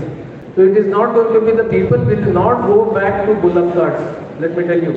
Even if petrol is not there, we are not going to head back to bullock carts. So if anything we are going to go ahead, it is on our shoulders. Yes? So I think I answered your question. Thank you. Okay, I think one point you have to take from me is it's not about the stream of engineering, it's the engineering thoughts which come up. Qualification, a master's degree doesn't make a difference. I don't know if you all have an opportunity, just 90 kilometers from here, just listen to me, my friends, they are very busy. Somebody were asking about the middle benches. So what are they? Let me wait for them. In the morning, sir was talking about Vishweshwaraya, and September 15th is celebrated as an Engineers Day. There is a place called Kunigal and Yediur on Bangalore Assam highway. There is a very famous restaurant called Swati Deluxe on the highway, because you people will easily catch those words. Okay. So just after Kunigal, before you reach Yediur, that is a pilgrimage place, left turn 8 kilometers, you go to a dam called Markonhalli Dam. Anybody has gone there? See? Without using any sensors, without using electronics, without using automation, how your engineering mind can work, if you go and see, you will be stunned. So it is a automated gate designed by Vishweshwaraya without automation. Where the dam, when it reaches 88 feet, there is a suction type. It's pure physics. No technology can survive without science. The base is science. And he has used physics. And the water is sucked out of the dam, put down into the well, and then the turbine starts working, and then the excess water flows out to the channel. There is nobody need to monitor it. It is running since 1938. Just 15 days back I went there only to understand how this technology is. That's what I am telling. So it's not about an engineering degree, you get a master's certificate, you get a CGPA score of 9, that makes a difference. It's about what thoughts, whether you are in IT stream or in EC or mechanical or IEM. If you don't have that thought, I think you cannot go far. So please develop the habit, and all whatever morning Kishan sir was talking about, Kaizen is of that thought process. You enter into an HP or a Google or anything, I don't know how many of you will be seeing the doors of Infosys or anything. People are fancy about that. But you don't see the rest of 90 people who have gone to different industries. So, please have the engineering thought, innovative thought, an improvement thought. That's the primary requirement. I stand with Deshpande sir. Today I am running short of engineers. We don't have engineers, fresh I am talking about, from the college, whom I can recruit and say that they have an engineering thought to do. I don't want engineering degrees alone. This is the story with all the industries. But what we all see is the cream of 10 or 20 people in their relation and friend circle who have got in the best of the companies. So, please think from that perspective. But definitely industry has got a lot to offer you. Jobs are available, let me guarantee you that. Jobs will be available provided you know how to knock the doors of the industry. You know what tool you have to use to open the doors of the industry. Yesterday also I got 2-3 requests from 2 engineering colleges, one and of course one from my friend also. One CV is forwarded to me, she needs internship. I can't understand, where do you give internship when you don't know the person, when the student themselves do not approach the industry, faculty doesn't need, there is total gap. And internship is a scheme which we never had, am I right sir? When we studied about 30 years back, we never had internship. But today it's part of your curriculum, or what do you say, the syllabus requirement, right? But how many of you really go and approach it? When you are hungry, you have to go to the hotel. Hotel will not come to you. You expect the staff or the faculty to do the job, and it doesn't work out. Project work also same thing. And project works, I know, cut and paste. Doesn't work for long. So please look at, since you are in the first and second year of engineering, you have another 2 years to go, how you can reshape your thoughts to make yourself successful. To be successful, you don't need to be in Infosys, you don't need to be in Wipro. I have got my own classmates and batchmates who are unsuccessful, who have not gone 3 positions more even after 25 years. I have got the best of the people also who are director in cyber security in the US. We can see all spectrum of people. But it all depends, as he said, if you have the passion, industry is there for you. You should have the passion. And everybody cannot become entrepreneurs. But everybody can try to look at that. And to be entrepreneurship, you don't need to be a software engineer as well. And I have got my own friends who were software engineers, but they have come out of it. They are running a business. One is doing dairy farm near Chenpatna. A software engineer is doing a dairy farm with about probably around 28 or 30 cows, and he is happy. One of my other friend near Chikmagalur, he has gone into dairy, not dairy farming, regular farming. So anything can happen. So, but only thing, if you have the passion to do it, it's possible. Industry is in need of engineers, as he rightly said. Automation is going to be the key. Cobo, robo, all those things is going to happen. We require electrical engineers, mechanical engineers, mechatronic specialization. Every set of engineering streams have got a wide opportunity. And if you go with the thought of getting a package of 5 lakh, 10 lakh only, then the doors are not open always. If all the people sitting, I think we got a count around 300 people, I don't know how many people are sitting here today. Now, 332 people are there in this hall now. We had a count. Can everybody get into 5 lakh package? Impossible. Impossible. 10% may get into that maximum. So is it the end of the road for others? No way. So don't go behind money from the day one. But be triple L. You are all aware of L, no? L board, you put on your vehicle, no L board. But you have to put triple L. You have to be lifelong learner. Particularly in software, if you don't keep up with the times, you are out.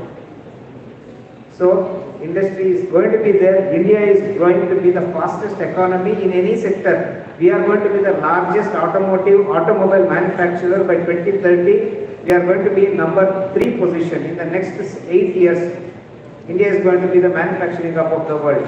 India is already in the digital world.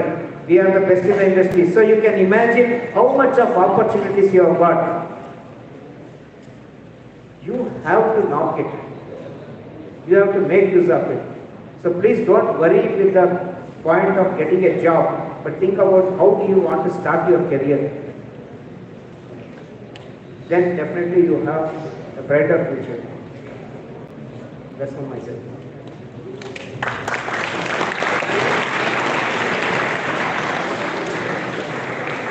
I want to share my family experience. My sister's last son, his name is K.K. Bharadwaj. He has done an MBA from Global Institute about 5 years back. He got an opportunity to work in HDFC Bank, but he did not go to bank. He has told my father has created such a beautiful land, farmhouse, everything. I would go and work as an agriculturist. And he has started doing an innovative agriculture. And you believe it or not, 2 years back, he has grown highest yield of 1,800 quintals of maize and become the first farmer to get the award from Karnataka government.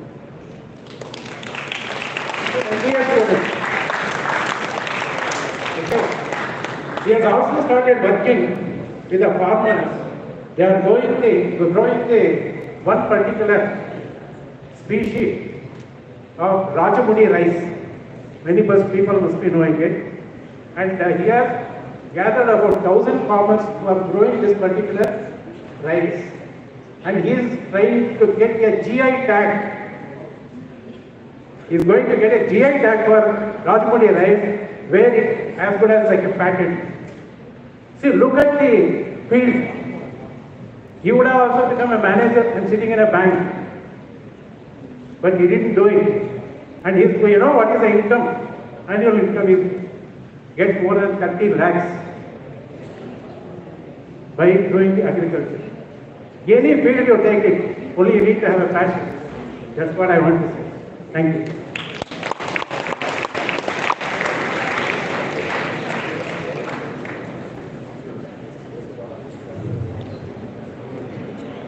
Any clarification furthermore? Because you didn't ask any questions. Voluntarily, our experts are interested to make some more clarification for your future life. With your permission, can we conclude the session? You are hungry or not? Yes, sir. Very good, very good. So first of all, I would like to thank all VIPs, very important participants. Because of you only we are here. Because for you only we have made this arrangement. So we would like to thank all of you individually.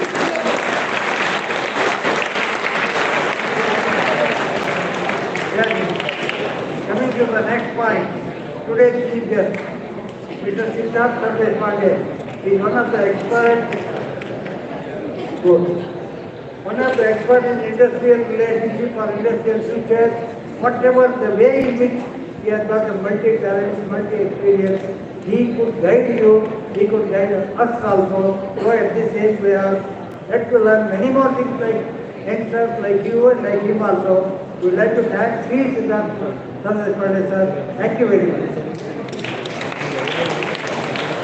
Then our energy booster, Mr. Tej Kumar, he is our chairman. He is the person behind all these programs activities. I would like to thank, he is the chairman of QCFI Bangalore chapter. Thank you very much, sir.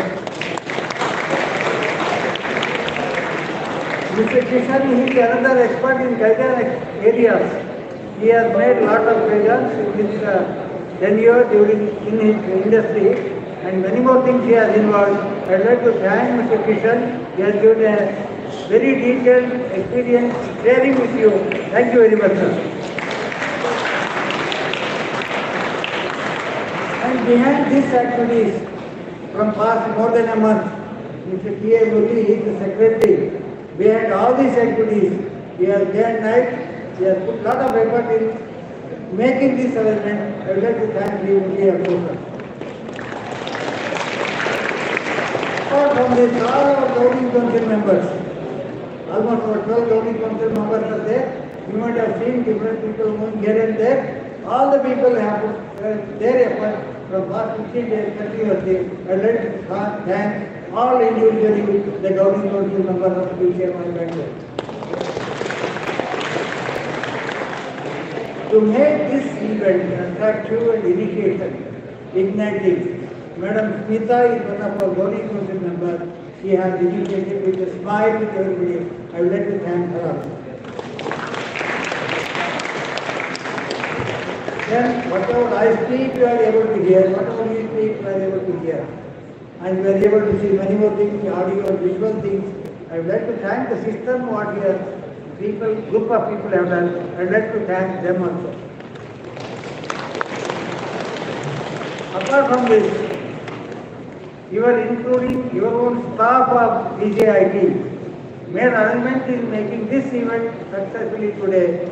I would like to thank all the staff. And finally, the backbone, the igniter, the booster, the energy master, Mr. Sri Suresh Venugopal, the principal.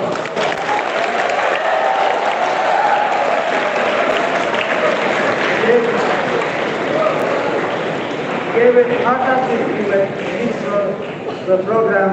I would like to heartily thank you for it also, sir. Then the person like a spider behind this, internally or externally or whatever you say, Mr. Vice Principal, Mr. H.C. Srinivas, he has given the support. Not only this year, last many years, almost 8 to 10 years, we are continuously organizing such programs here. I would like to thank you also. Finally, to whom I have please remind me, we would like to thank everybody else. Thank you very much. Let us go for lunch. Whatever the lunch is available there, please go in a queue, go in a systematic way because you are all the system management organization. System to be followed. Okay? Anything more?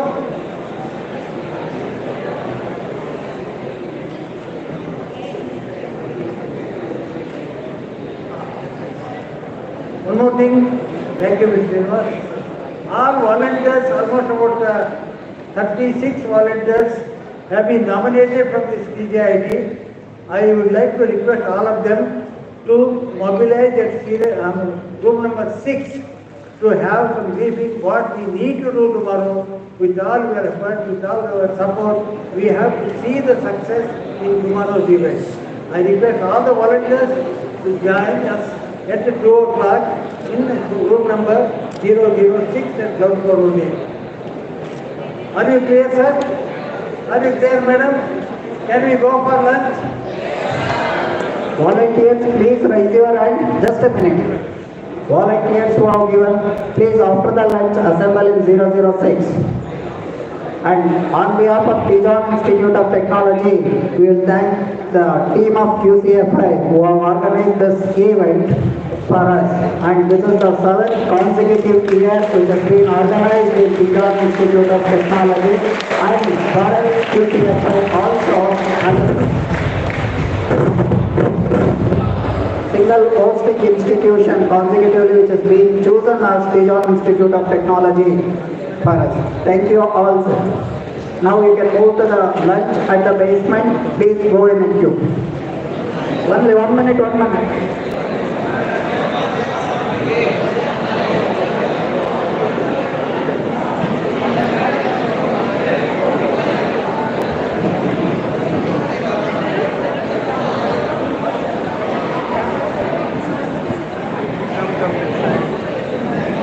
All the coordinators, staff of TJIT, please assemble at the front of the stage. Coordinators, please make arrangement to take the students to the basement for lunch. Please show the coupon and you can have a lunch. All the faculty and volunteers, coordinators, please come to the front of the stage.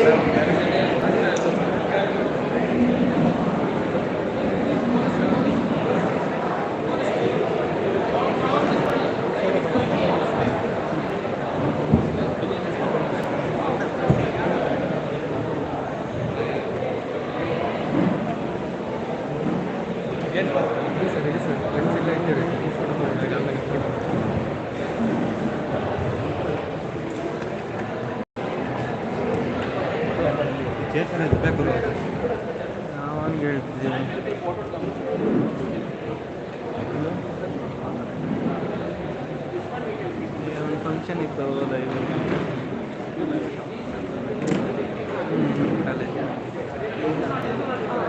ತಿಂಡೆ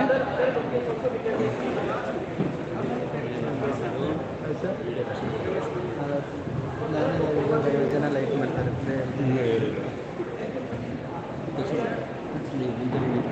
sir voice ಹಾಂ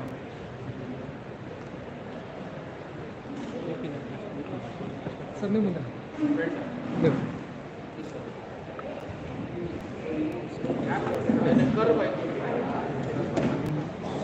Yes, sir. Make people to smile. Sir, make it.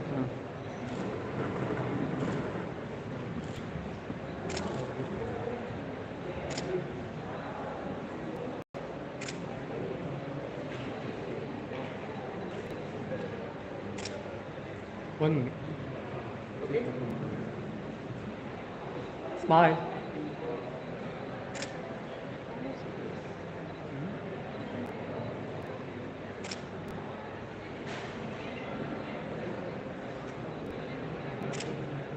Yeah, thank you. Thank you. Thank you very much, sir. Thank you, sir.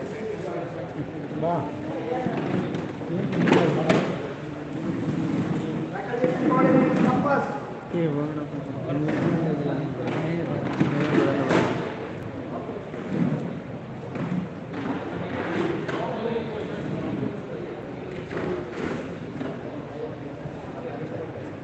Please come fast. Why you are standing there? Photo means you should come fast. Not outside. One minute. Volunteers.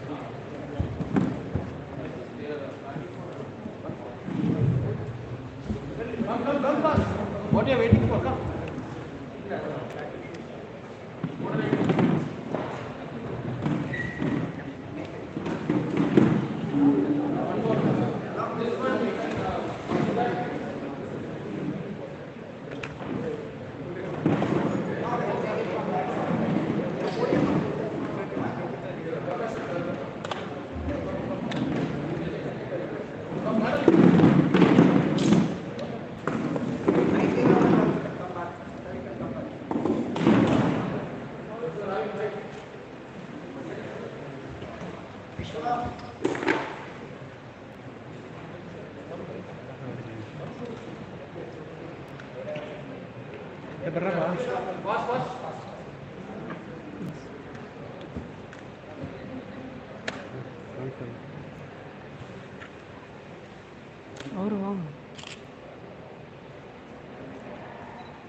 Okay.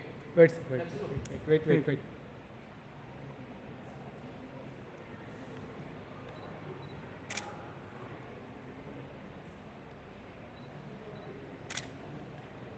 Thank you. All covered. So we all can go to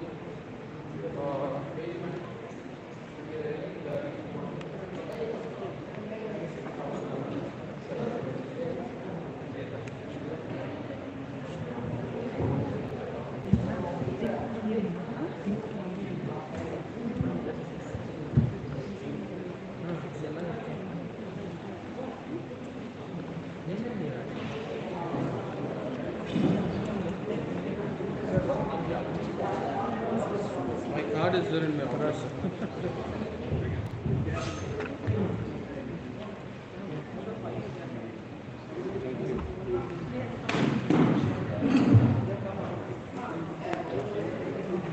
So I'll Vishwa card கொஞ்சம் கீழே வரும்போது